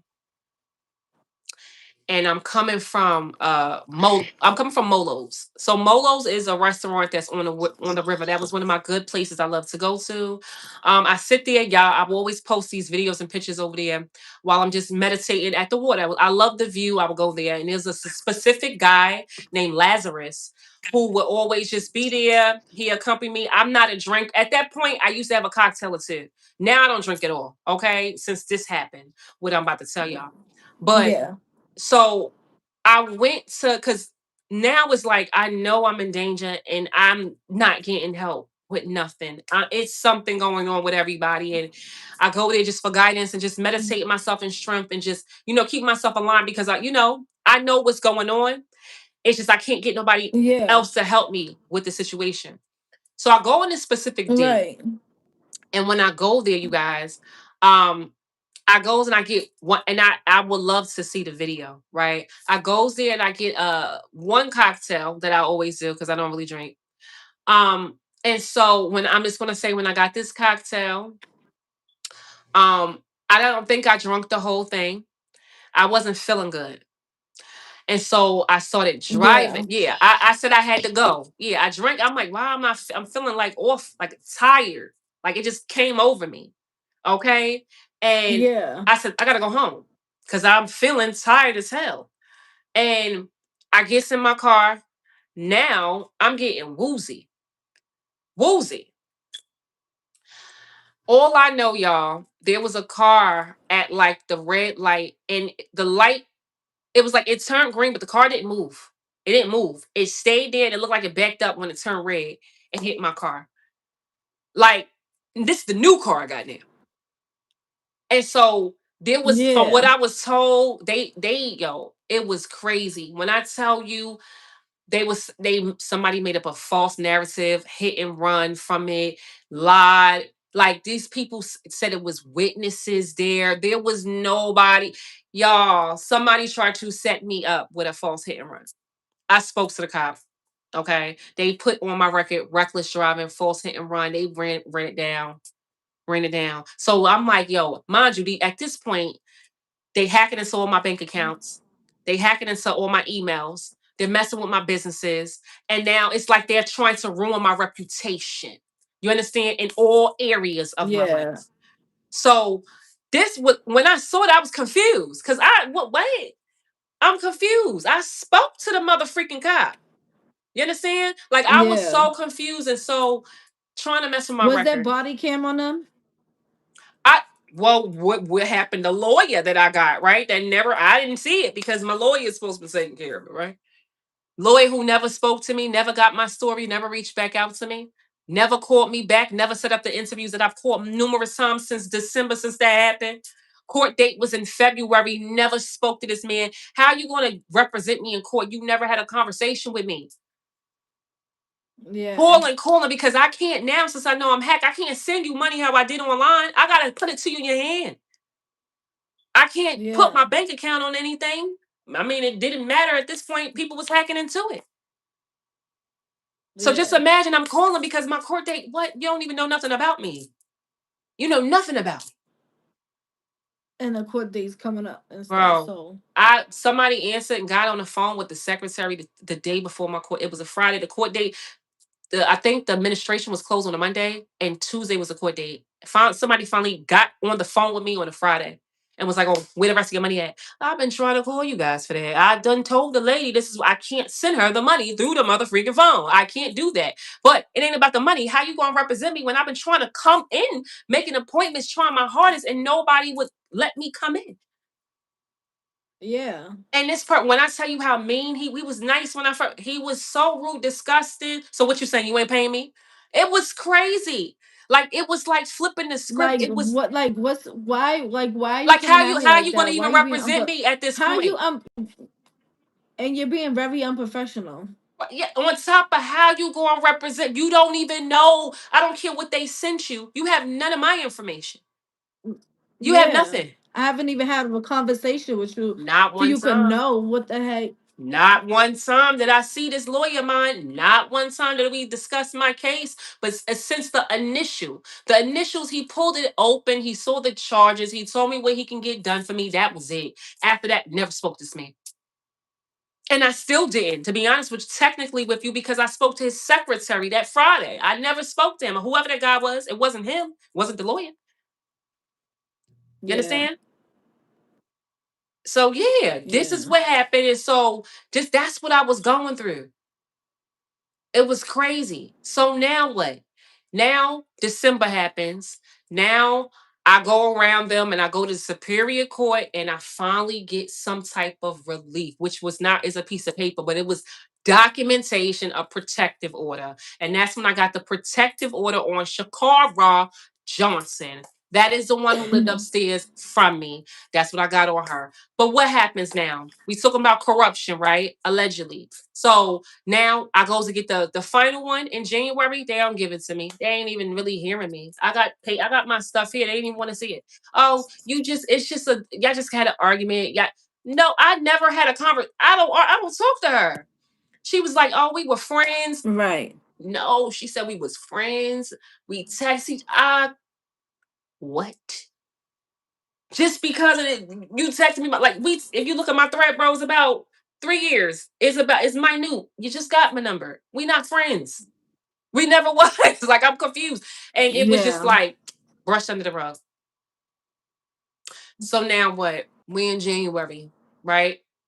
We gotta go. At this point, my son's talking about how he don't feel good, and like he feel like his chest, something going on with his chest is beeping real hard, right? And then I'm noticing my social was missing. My bank statements I just got from my bank was not on my dresser. I know where I put it at.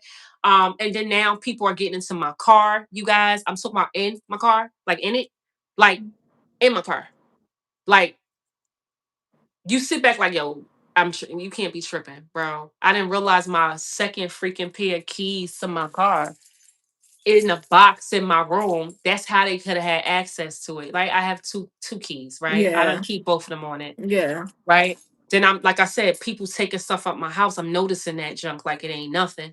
You understand? Like, and now I think it was when I had put like a booby trap on my milk and my water because my son was getting sick. I don't drink that water, but I know I wasn't feeling good either, right? But I would leave my water bottles home too because I only drink Essentia. So Yeah. all I know is I put a booby trap on it just to clear my mind about to confirm what I knew, and I did. I was about to say, yeah. It was basically the booby trap that I put on it was, hold on, is it in this one? Probably not this one. The booby trap I put on it, I'll show you guys it.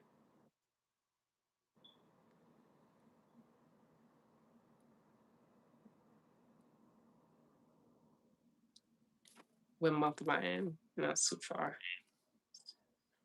So I put a booby trap on it, y'all. I'm gonna keep talking while I'm looking for it. I put a booby trap on it, and when I came back and I saw it, when I say jumped in my stomach, so the booby trap was basically me putting like, because I have a business, and so I have the caution signs. So what I did was I put the caution signs on it, and I put like certain initials in it, right? I put my grandmother's initials, right, in it, right? I wrote her name. I put it under a certain type of way so that if even because I at this point I'm thinking somebody can see me in my house too because it was like it's as if somebody was watching me. You know what I'm saying? Like knowing how I'm coming and Yeah, going. You yeah, understand? So yeah. I Because said that's like if the only way that makes sense. that makes sense. So now I said this is gonna kill everything. Let me just do this because there's no way that you know what I'm saying. You would mind you, my caution tape I took with me, so you can't even use my caution tape, right? I took that with me, right? So if this comes back like and it ain't got what I put on here,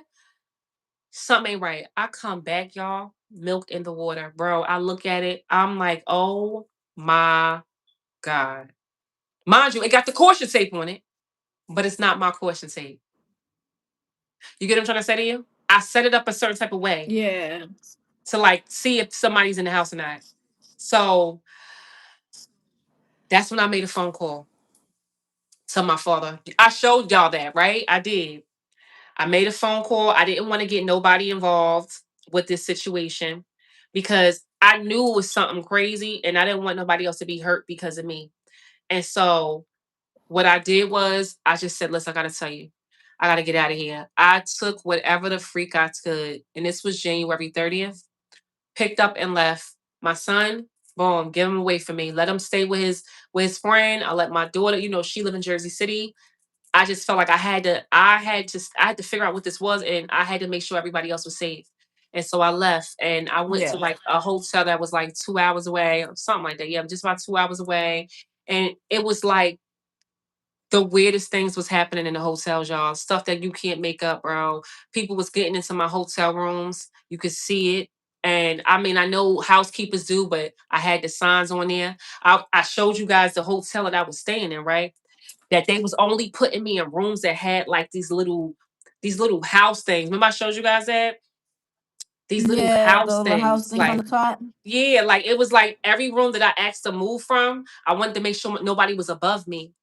So you see these triangles that has these little circles at the top? I was in this room Yeah. first. I asked to be moved to another room. They moved me in this room. You get what I'm saying? Like they didn't move. Mm. These rooms was Yeah. available, but they was keeping me under like as if it was like people could be above me. I was hearing stomping and banging, and I kept telling like, I'm on the top floor, right? Why am I hearing stomping and banging? Like she's like, So you're why top you? floor, Yeah, nobody's above because you. you Yeah, because that little triangle looked like it could be a little like is boiler room or something. Or something.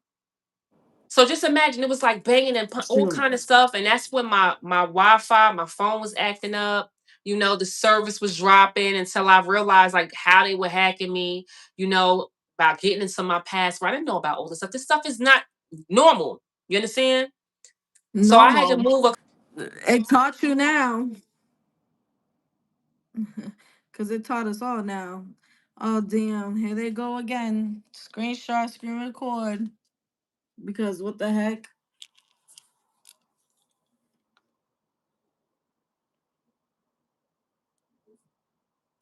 This is wild. Let me screen record. Screenshot this. Screen record. It's all right. My girl gonna come back up. She gonna get back up here, cause we gonna finish this story. She's gonna finish her story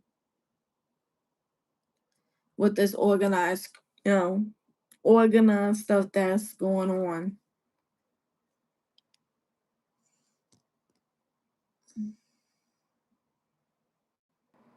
Telling the T, you hear me?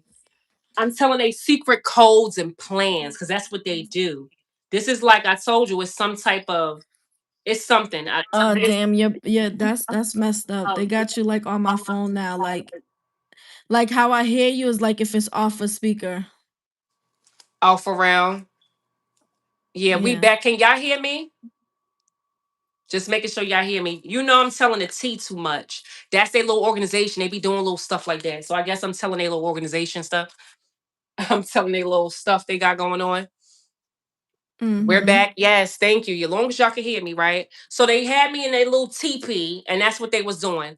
So every hotel I was going into, they was putting me like at the end, you guys. Like it was weird, and like the locks was broken, all the hotel rooms. I was hopping from hotel to hotel. It was like it was giving human trafficking. That's what it was giving. It was giving human trafficking. Okay, hold on.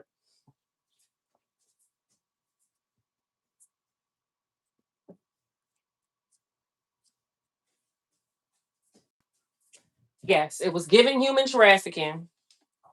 All right. Yeah, they can't stop the truth, shall. Yeah. It was giving human trafficking. Every hotel I was going into, they was put me at the end, y'all. And and every hotel I was peeping, the doors was broke, the hinges was off the hinges. Bro, yo, when I tell you they was trying to off me, I mean it.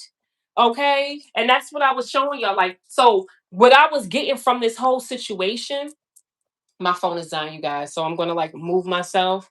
Um, That's me too. Give me a second. Hold on. I'm still here. I'm still yeah, like yeah, here. yeah. I'm just gonna turn the camera off real quick. Yeah.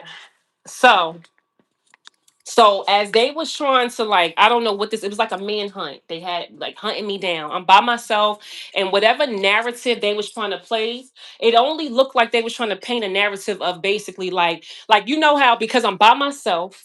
Going from place to place, hotels. It looked like the narrative they was trying to paint was, oh, she a prostitute or something. She's out here stressed out. She's struggling. She ain't got no money. You know, like this is what I believe the narrative that they was trying to paint for me, right? Because, okay, boom, I left my home, right? Okay, she left for home, she out here, none of her kids. You know the narrative that a person can try to paint for you. I believe that that's what they was trying to do. And y'all saw on live, like even on live videos, y'all saw how things was getting crazy. On the live, the whole hotel that I was staying in, that they stated never something never happened in the history since this girl worked there is that the whole hotel. I was at the hotel. What was it called? Branchburg, Hyatt in Branchburg. That whole hotel went black one night. Went black. The lady said that never ever happened. Like the whole how a whole hotel blacks out. A whole hotel blacks out, you guys. Hotel. A guy come out while I'm live. Talking about you want a drink. Like these people was trying to offer me drinks everywhere. Like they was everywhere I went in different. Like when I was going to hotels, people that I didn't know was coming up. You want a drink? You want to? I don't even drink. Like they were offering me drinks. I don't know. Well, yes, it was the hotel went black. I had my YouTube platform on live. Y'all saw it. And y'all heard the guy come out the room like, you want a drink? Yeah, it was when I tell you I don't know what this is, but this is definitely a hit. Like, just imagine that. And I'm by myself, y'all. Me and my dog. By myself. So when I leave that hotel, leave it, come back further up, closer to where I'm from. Okay? And then what? It's like I said, it's like mad stuff happening. Bro, let me show you guys. Hold on. Let me show y'all something.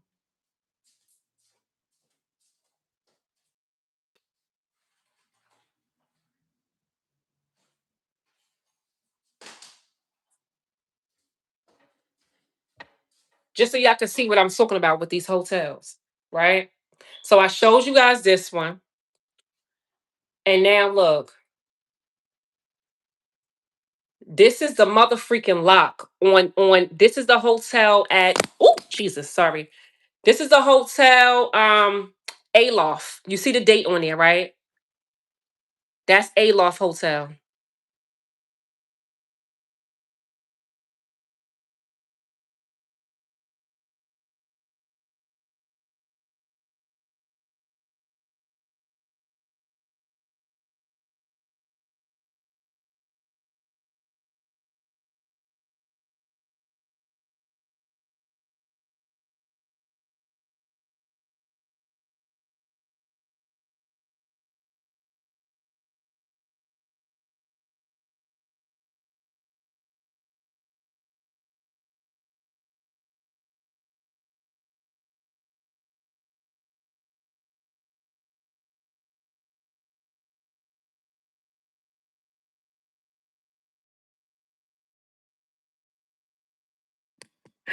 I'm giving too much tea. Y'all already know what's up.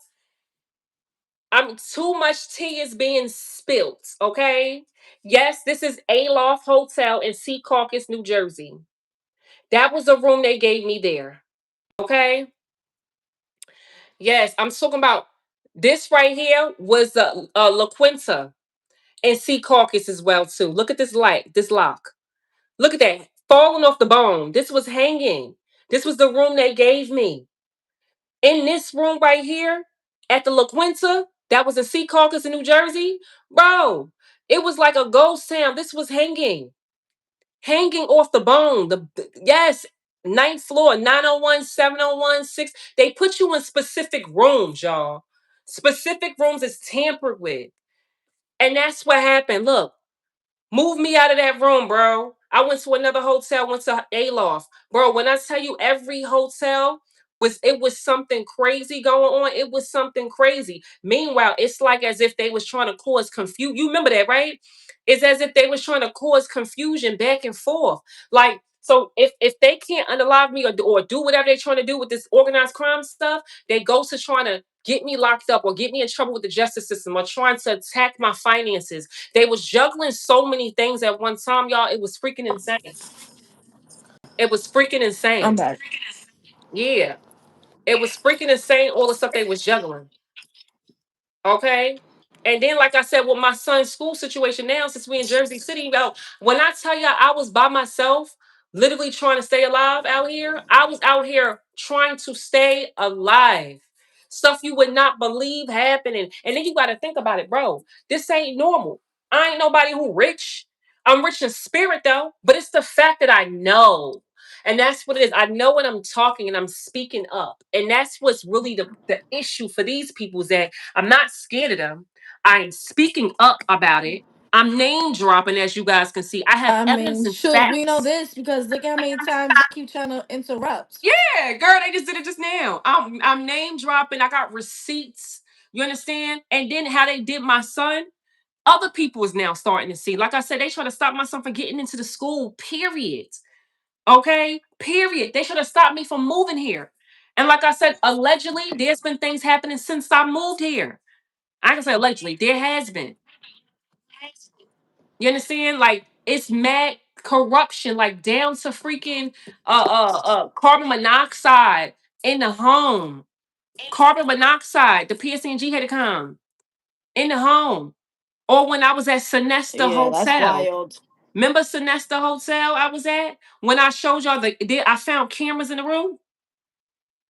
Cameras in the room in Yeah, the I remember hotel. that. Yeah, yeah. Let me show you guys this here. Cameras in the room, detected in the hotel. Yeah, that's wild. And that was at Sonesta. That's at Sonesta. In the room, in the hotel. I found there was cameras detected. Two different kinds. Detected. In the midst of all of this, you guys, a private investigator saw my story on Facebook. And so he started when I was looking for places. I was like, I need you to check this place out because every place is a scam. He checks it out. This is one of the people that he searched for, Anthony Palanca. That was a person who I spoke to for an apartment, I think in East Orange. This is his. He sent me a picture. He looked it up. It says this person did not freaking exist. Look at this. I don't want to put his phone number there. So I'm going to hide his phone number. Hold up. Let me rip this off this box real quick. But this is the conversation that I had with him. Ooh, that I had with him. See? That's the private Yeah, investigator who reached out to me, who I thought was trying to help. And I don't know what happened. Like I said, every time somebody try to help, it switches off. Everything that he said that he was going to do it, and he ain't do it, y'all. So I just was like, better say, yeah, I didn't know. You know what I'm saying? There was a lot going on. A lot of, oh, I'm going to do this, I'm going to do that. And ain't nothing get done. I'm just going to say that. But this is the private investigator who reached out to me for Facebook, who, I mean, they looked this person up.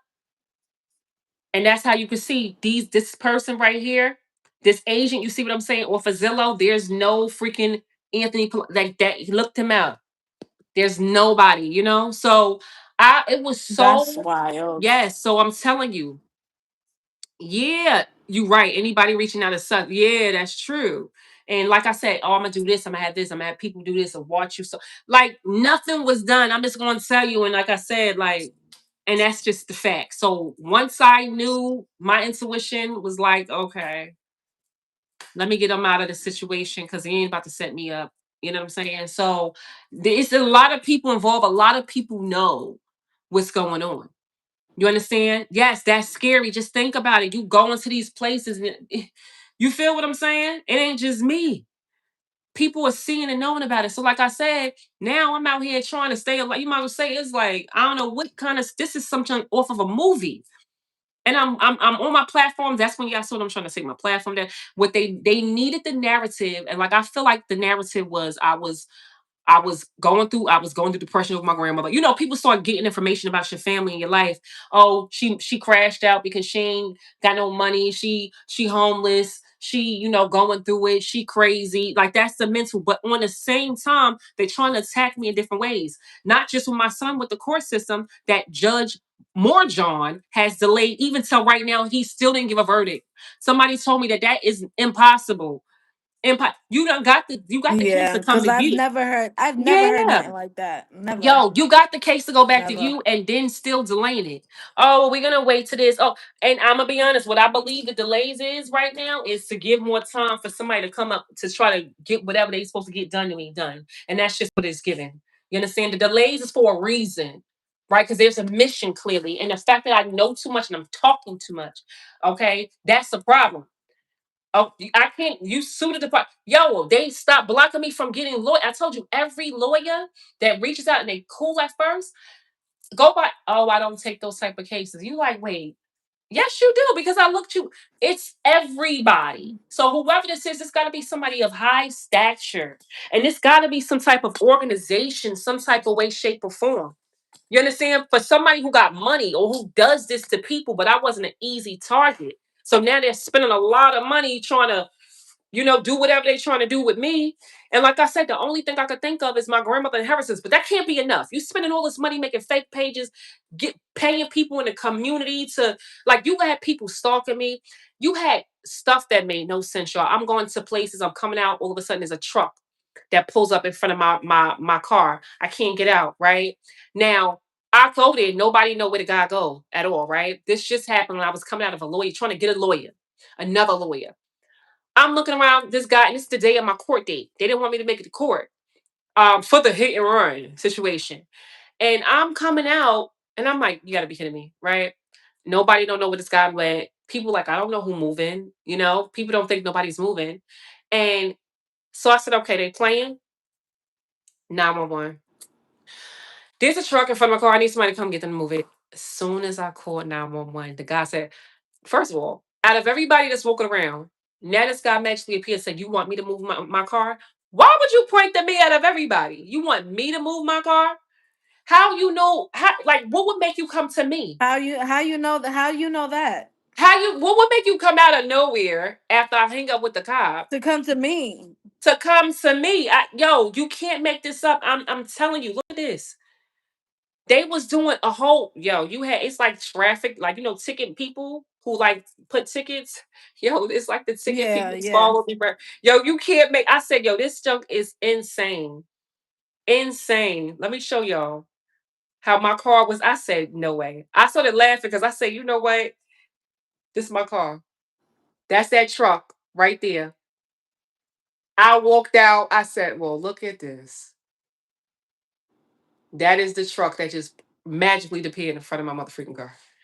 And like I said, like I went to all the buildings. I waited for a while. Nobody knew where the guy went. Everybody was saying they didn't know nobody was moving. And then what happened? What happened? As soon as I called 911, the guy come out. Oh, you want me to move your car? I don't. I'm looking around at everybody else walking, and I don't know what would make him say that to me. You know what I'm saying? I wasn't even like by my car at the time. I was down a block trying to figure. I just got the phone with the police. Okay, Ooh. just got the phone with the police.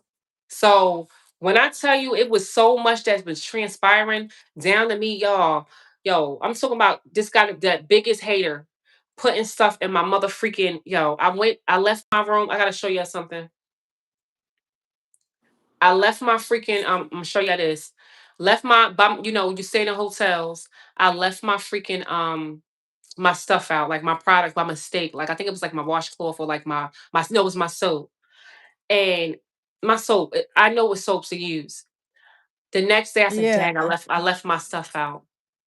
While I go to wash my neck with that, my whole look at this. This is my skin. Breaks out. And then I that's the same day I reported to the hotel that somebody was in my room. So when I tell you this is some psycho stuff that's going on, this is like the biggest hater. You understand? And then let's just not forget about the The events. real unhinged. Yeah, like let's not forget about the events of, you know, motorcycles and hallways and whatever that was.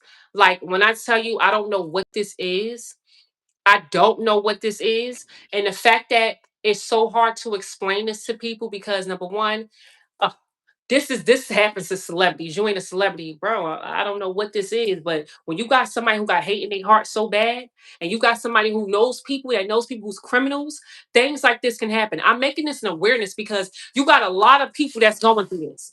You understand? Like this is somebody who's trying to mess with my health as well too. We talk about carbon monoxide. You understand what I'm saying?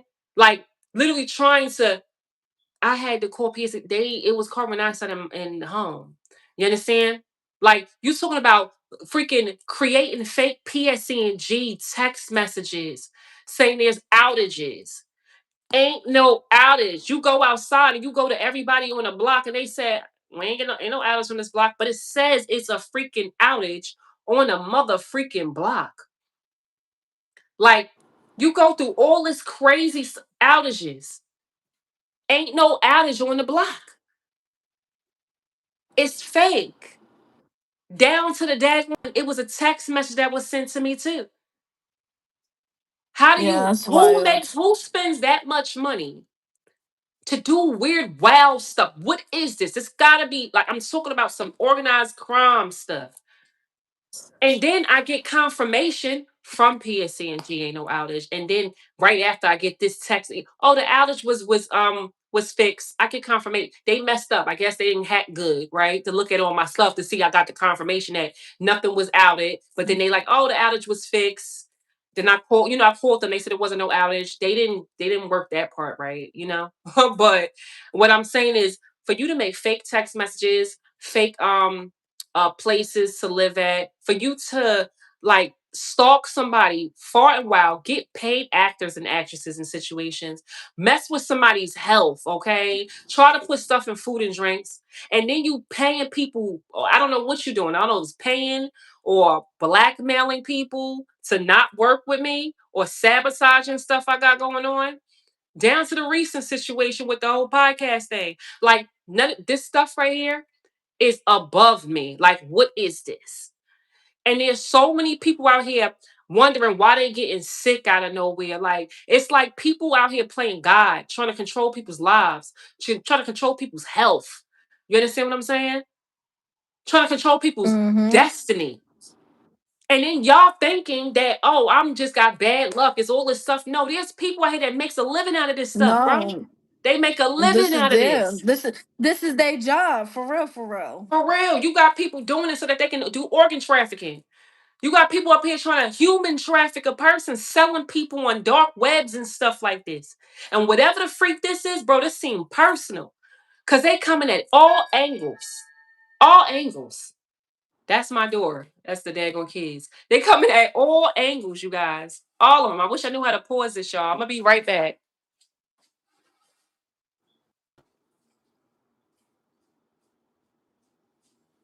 Yeah, this is wild.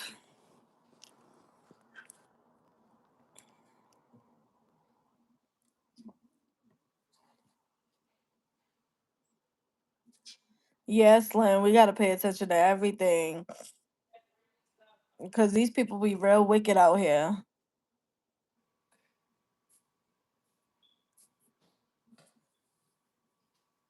Real wicked out here, and other people don't think this is real life things that's going on, but this is a real life thing that is going on around the world, just not in her part of the town. It's going on around the Exactly. world. It's around, yeah, and that's why I'm here. So there's a lot of people that don't know that this is something real that's happening. And I'm here to actually make awareness of it because it is a real thing. So that, yeah, that's the situation. And currently now it's still like an attack daily. Like I'm talking about my businesses every day, like trying to hack into my accounts every single day. Literally trying to like I'm telling you, all of my business stuff, like hacking into it, sending making fake emails right now. That's the new thing. Sending people fake emails right now is their thing now. Saying, hey, your package has you never made an order. So now it's like it's all about trust, right? You think about a business. What you mean I never made an order? I'm spending my money on somebody's business who I'm entrusting to give them their stuff. And now you're saying I didn't make an order. So it's like what they want to do now is what? Ruin my reputation and my status in business wise. You understand what I'm saying?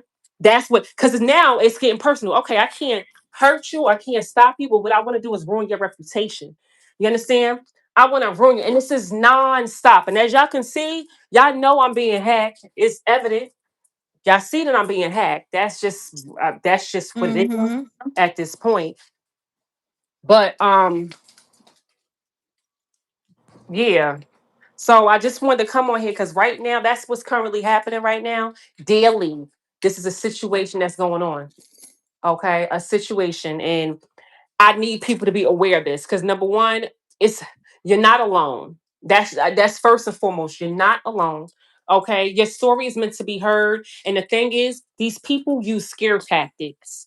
Okay, scare tactics to make you feel like you ain't got nobody. This is somebody who wanted me to literally be by myself, right? Blocking all relationships and partnerships that God has ordained for me. You can't take what's mine. So the thing is that even if they try to cause delays, it's not a denial.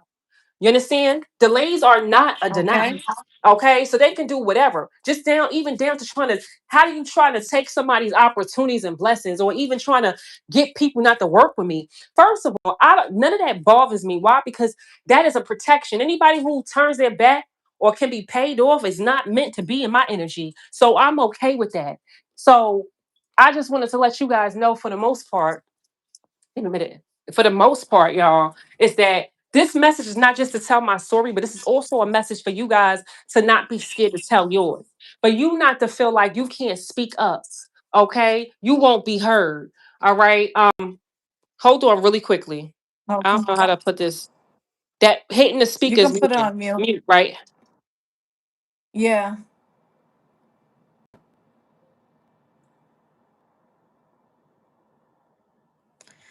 Yeah, tell me about it, M Goody. I mean, it is going on around, like again, around the world, and a lot of us is going through it.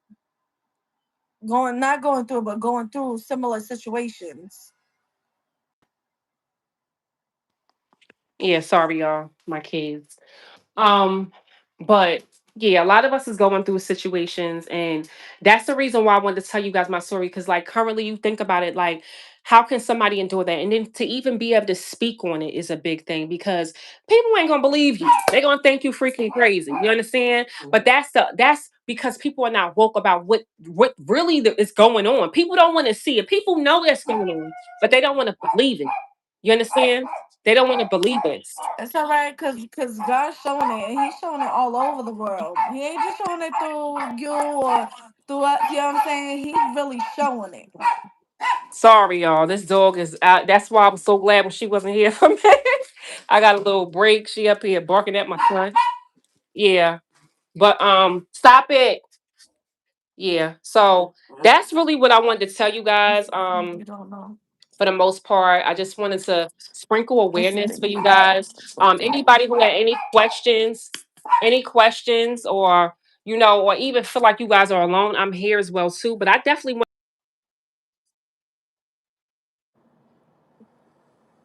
Here they go. Here they go again. That's the thing. You don't know how to go. I'm definitely going through the same. Yes, Carrie. Well, you got to start speaking upon it. Thanks, lady. Happy Mother's Day. She's cutting up. Yeah, I know she is. The neighbor's definitely cutting up. That's the thing. You don't know how to go about it. Honestly, I'm gonna like, I mean, obviously, like when situations present itself where you can get enough evidence to really talk about, dropping your evidence. Like I would just say, like, always collect evidence. Whatever you have going on, always collect And evidence. yes, Always take girl, collect. screenshots, whatever, evidence, everything. That's how you go about it, because you can't just be like, oh, I'm going through this, I'm going through that, without any proof. And then that's how people are going to try to paint the narrative of, oh, well, this person's crazy. They don't know what they have going on. They don't know what's, I'm saying? Like, they're just saying this or whatever it is. No, you will get your evidence, because the universe, God will provide it. You just Exactly. have to make sure you are on it with screenshots, everything, screen records, everything. Absolutely. Exactly what she said. I was about to say that. Look at you. Exactly what she said. Collect your evidence, okay? And your voice, let it be heard. Like, I ain't scared of nobody. You understand? Like, this is right here is punk behavior. Anybody who could sit behind a mask or have dictate other people to do things for you because they hating on you, oh, that's the biggest punk. You understand what I'm saying? And what I'm telling y'all is there's nothing that you have to do because God is in control. Like as y'all can see, I wasn't in somebody else's eyes. They what? They don't want me here. Okay, they definitely didn't want me to expose that there's so much involved. What happened to me is the truth, and I got evidence for all of it. I'm talking about there was no safety, there was no protection in Englewood at all. Like I said, the cops did not put in my complaints with Shakara Johnson, okay, that lived the one who I got the protective order on. I filed those complaints. I showed you other copies of it. It wasn't submitted as excuses for everything. Down to when I went to the Mm, Superior Courthouse and the lady herself said, "Oh, you gotta," like she was making excuses on delaying everything, trying to stop me from even processing it. Her name was Deborah Barr. That's who I spoke to at the courthouse in Englewood, trying to process this. It was an excuse for everything. I gave her everything that she needed. She kept calling me about different things. Oh, you forgot you put the code A, B. I keep it a told little somebody bit. else that they said you ain't gotta do all of that. So at the end of the day, I'm telling y'all, keep evidence. I'm just letting you guys know my story because my story is a testimony. Everybody involved, like I said, down to if they're allegedly using the landlords, okay? Because there's so many things going on. I'm talking about some vandalizing properties. Yo, I'm talking about windows. The freaking window was pushed in. Go the window, people coming into my space, hotels, homes, whatever. I'm talking about there's so much proof in the pudding. And there's so many people who actually knows what's going on that's not speaking up because it could be people that's scared to. And I'm telling y'all, I'm gonna give this advice to somebody. You are just as bad as the person who does something if you don't speak up. That's number one. If you even in the room with somebody gossiping with somebody on somebody and you're listening or you're giving that information to the next person, you're just as bad as the person who started the gossip. So my thing is you cannot sit back and number one, allow somebody, know somebody's innocent and allow people to think that they're guilty. You're just as bad as that person. So in my case, Absolutely. everybody involved, I needs to be accountable. And I'm going to make sure I keep all information about that. Okay? So I just wanted to tell you guys because there's so Absolutely. many people out here going through organized crime. I don't know what this is. This is a true story. And I told you guys I was trying to do this on a podcast. You know, somebody who I felt like, well, I don't know him like that, but I knew him from my childhood. But I thought that this was going to get out. And like I said, I don't know if this has anything to do with what I got going on, but all I'm gonna say is his attitude at the beginning wasn't the attitude just now. He didn't pay me for this. I Okay. didn't sign no contracts with him. I called him. You understand? It was nothing but me. He didn't even do any research on it. You understand? And then, like I said, I told him not to use my voice or anything. So, yeah, there shouldn't be nothing coming out. But if it does, then that's going to be another situation. Okay.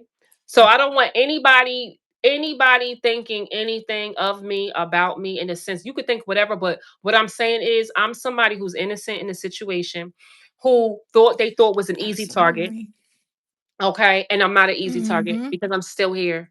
Okay. And I'm gonna let my voice, like I said, my family, my grandmother's inheritance is another situation as well, too. And that is a whole nother story in itself. I could just tell you guys the judge, what's her name? Um Mary Castell. I'ma just tell you she was making up her own rules, allegedly. She was making up her own rules on why they shouldn't give me the inheritance. So I'm just gonna say it was stolen from me. My inheritance was stolen from me.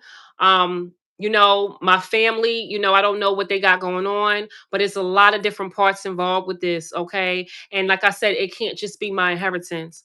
Because even right now, like I said, Mary Castell rejected me 3 times. I wasn't supposed to even have her for the stay. They gave me her again. They were doing that with all the judges. Judge Morjohn, they kept giving me him. They wouldn't give me another judge. Mary Castell, they kept giving me her. Every time I did a motion, they kept giving me her. This is something allegedly is going on here. Something is going on. Okay. And I'm most definitely a target because it looks like from what I saw through an email, the judge Morjohn assistant couldn't even find the transcripts. A transcript is documented that you had a court date. It's a recording of the court date itself, the hearing itself. Judge Morjohn assistant Yeah. said she could not find the transcripts, which is a crazy sign because she's the daggone secretary. That's the email she sent us. So that's important to know. So that's kind of crazy with my son. Yeah. Just like his grades and stuff was mystery. Like it's not there. It was taken away. Yep. So this is why I'm letting y'all know all of this allegedly is connected. I don't know what this is. And like I said, the attacks was coming probational court. Judges denying a holographic will that is written and signed, and the testers agree that it was my grandmother writing to make me the executives. Okay. Their lawyers stop even like even reaching out, went on vacations. Ever since I've exposed people, things started shifting. People started going ghosts. People stopped working with certain lawyers.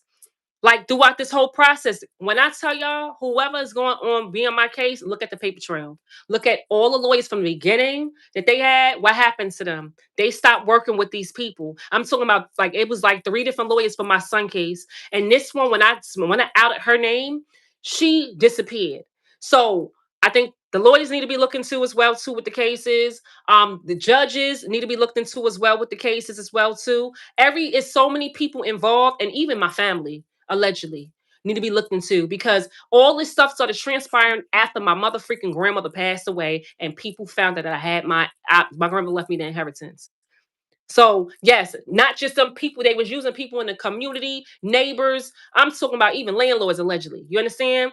So everybody needs to be looked into because everybody played a part in my story.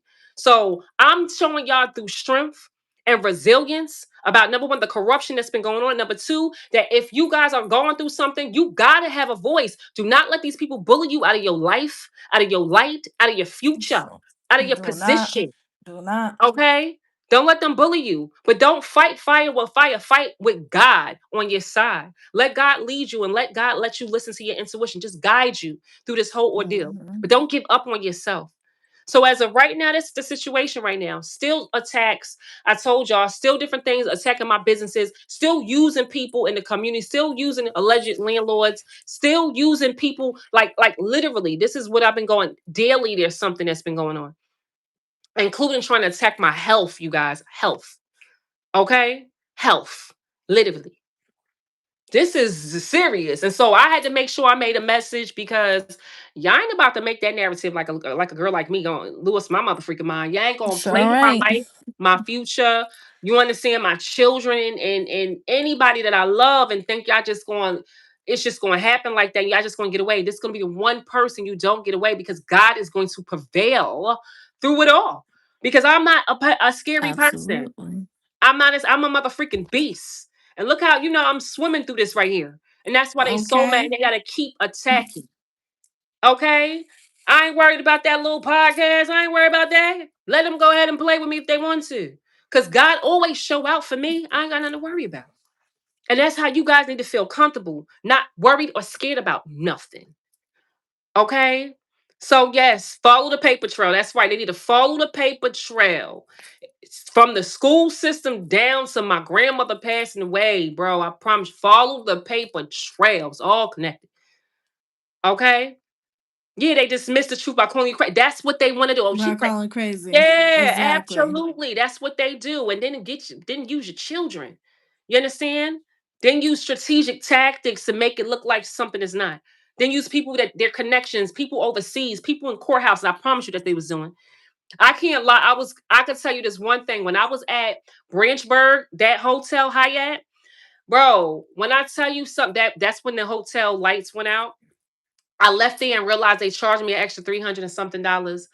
They gave me corporate number. I called corporate. It was somebody from overseas. And they was like, well, go pay it. Click. I couldn't believe it. Well, just go pay it. Like, and it was, you could tell it wasn't nobody from corporate. It was ringing like a regular phone, but it was the number that I was given. So when I tell you these people paid some money to do this little crime they got going on, it's a trail. And I Mm-hmm. say, what I'm saying, follow the trails of all the people who I've actually connected with. I'm talking about lawyers to mother freaking doctors to freaking realtor agents, the people that was trying to help me follow the trail because I promise you, it's either blackmail or this is getting paid off. Okay, the trail, the paper trail. Okay, reaching out to people from my past, reaching out to fake friends, y'all. People I was trying to reach out to because I know your mother do real sin. Maybe I can trust you to help me, and then all of a sudden they ghost me and come back now on a different type of tone. It was happening with everybody, y'all. Everybody. So follow the trail. Follow the trail. Okay, and y'all keep And get your receipts. evidence. Yes, keep Keep receipts. receipts. Get your Okay. evidence. All right. So this is what I got going on right now. But as y'all can see, y'all ain't nothing stopped me from talking. Okay. And nothing stopped me from doing what I'm doing. And my strength got my faith with God got stronger and closer. And ain't nobody gonna make me look like I'm mother freaking crazy. I'm gonna keep talking. Okay. And just so y'all Okay. know, I don't rock with nobody. So can't nobody say they know nothing about me because I stand alone with me and God. None of my family members don't, I don't rock with them. I don't see them. They don't know nothing about me. So they can't even paint a narrative or lie on my behalf, which a lot of them was doing. Okay. So yes, I'm speaking out. I ain't scared. I'm not scared of nothing. Okay. That's the least you can, like, anybody could be, because that's what they always want you to be. They do all these scared tactics and stuff just so. They got you frozen again, my girl. They sure do. They froze my girl again.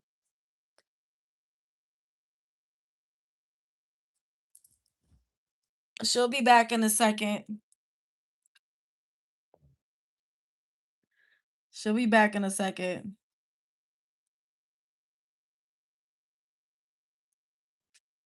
Yeah, that's the thing. They always want us to be scared, but you know, don't fear nobody. Don't fear nobody.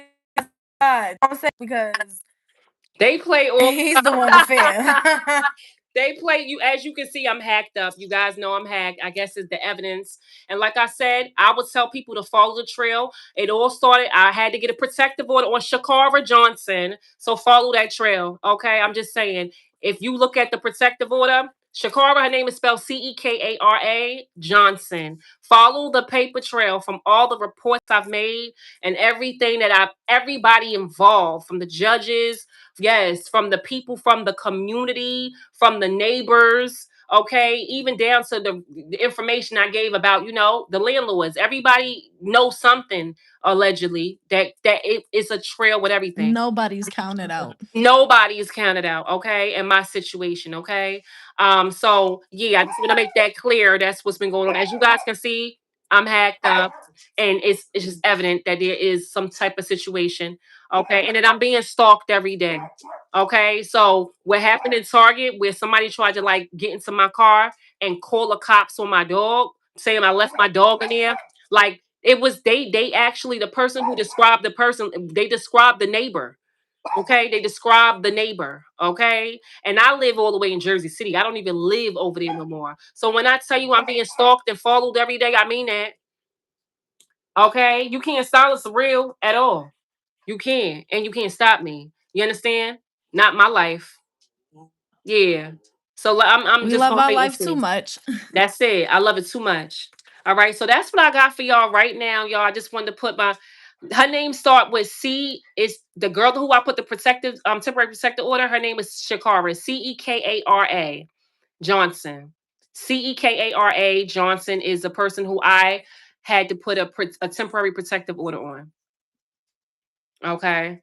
So that was my truth. That is my story. And this is, it's still storying. You hear me?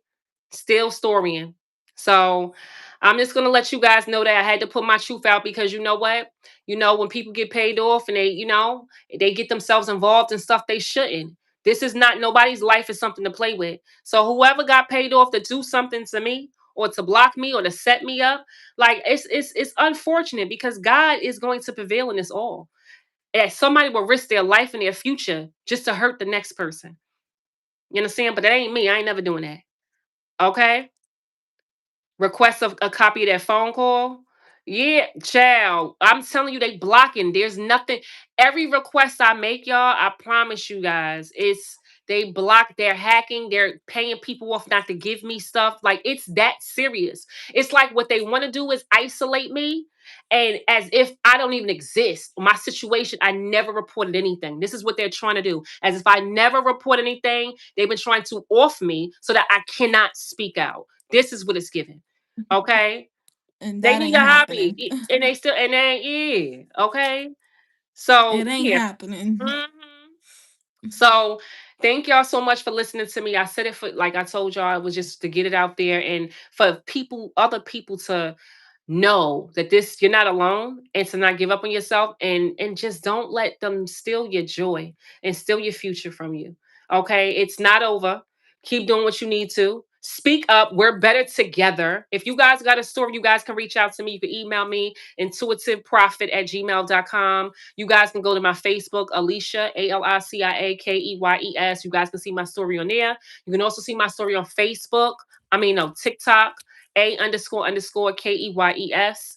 Okay. And Serene Life Alicia is my Instagram as well, too. Y'all. And I do put up stuff as well, too, on there just for inspirational messages. I am a holistic life coach. Let's not forget that. So it's all about high vibes right now and faith. So hold on to your faith. You guys are not alone and you're going to make it through. Okay. God don't slip at all, like you said. Okay. Okay, preach. All right. So thank y'all so much, y'all. I'm gonna see you guys on the flip side. Um, and yeah, just reach out to me. Bye. See you soon, my girl. Okay.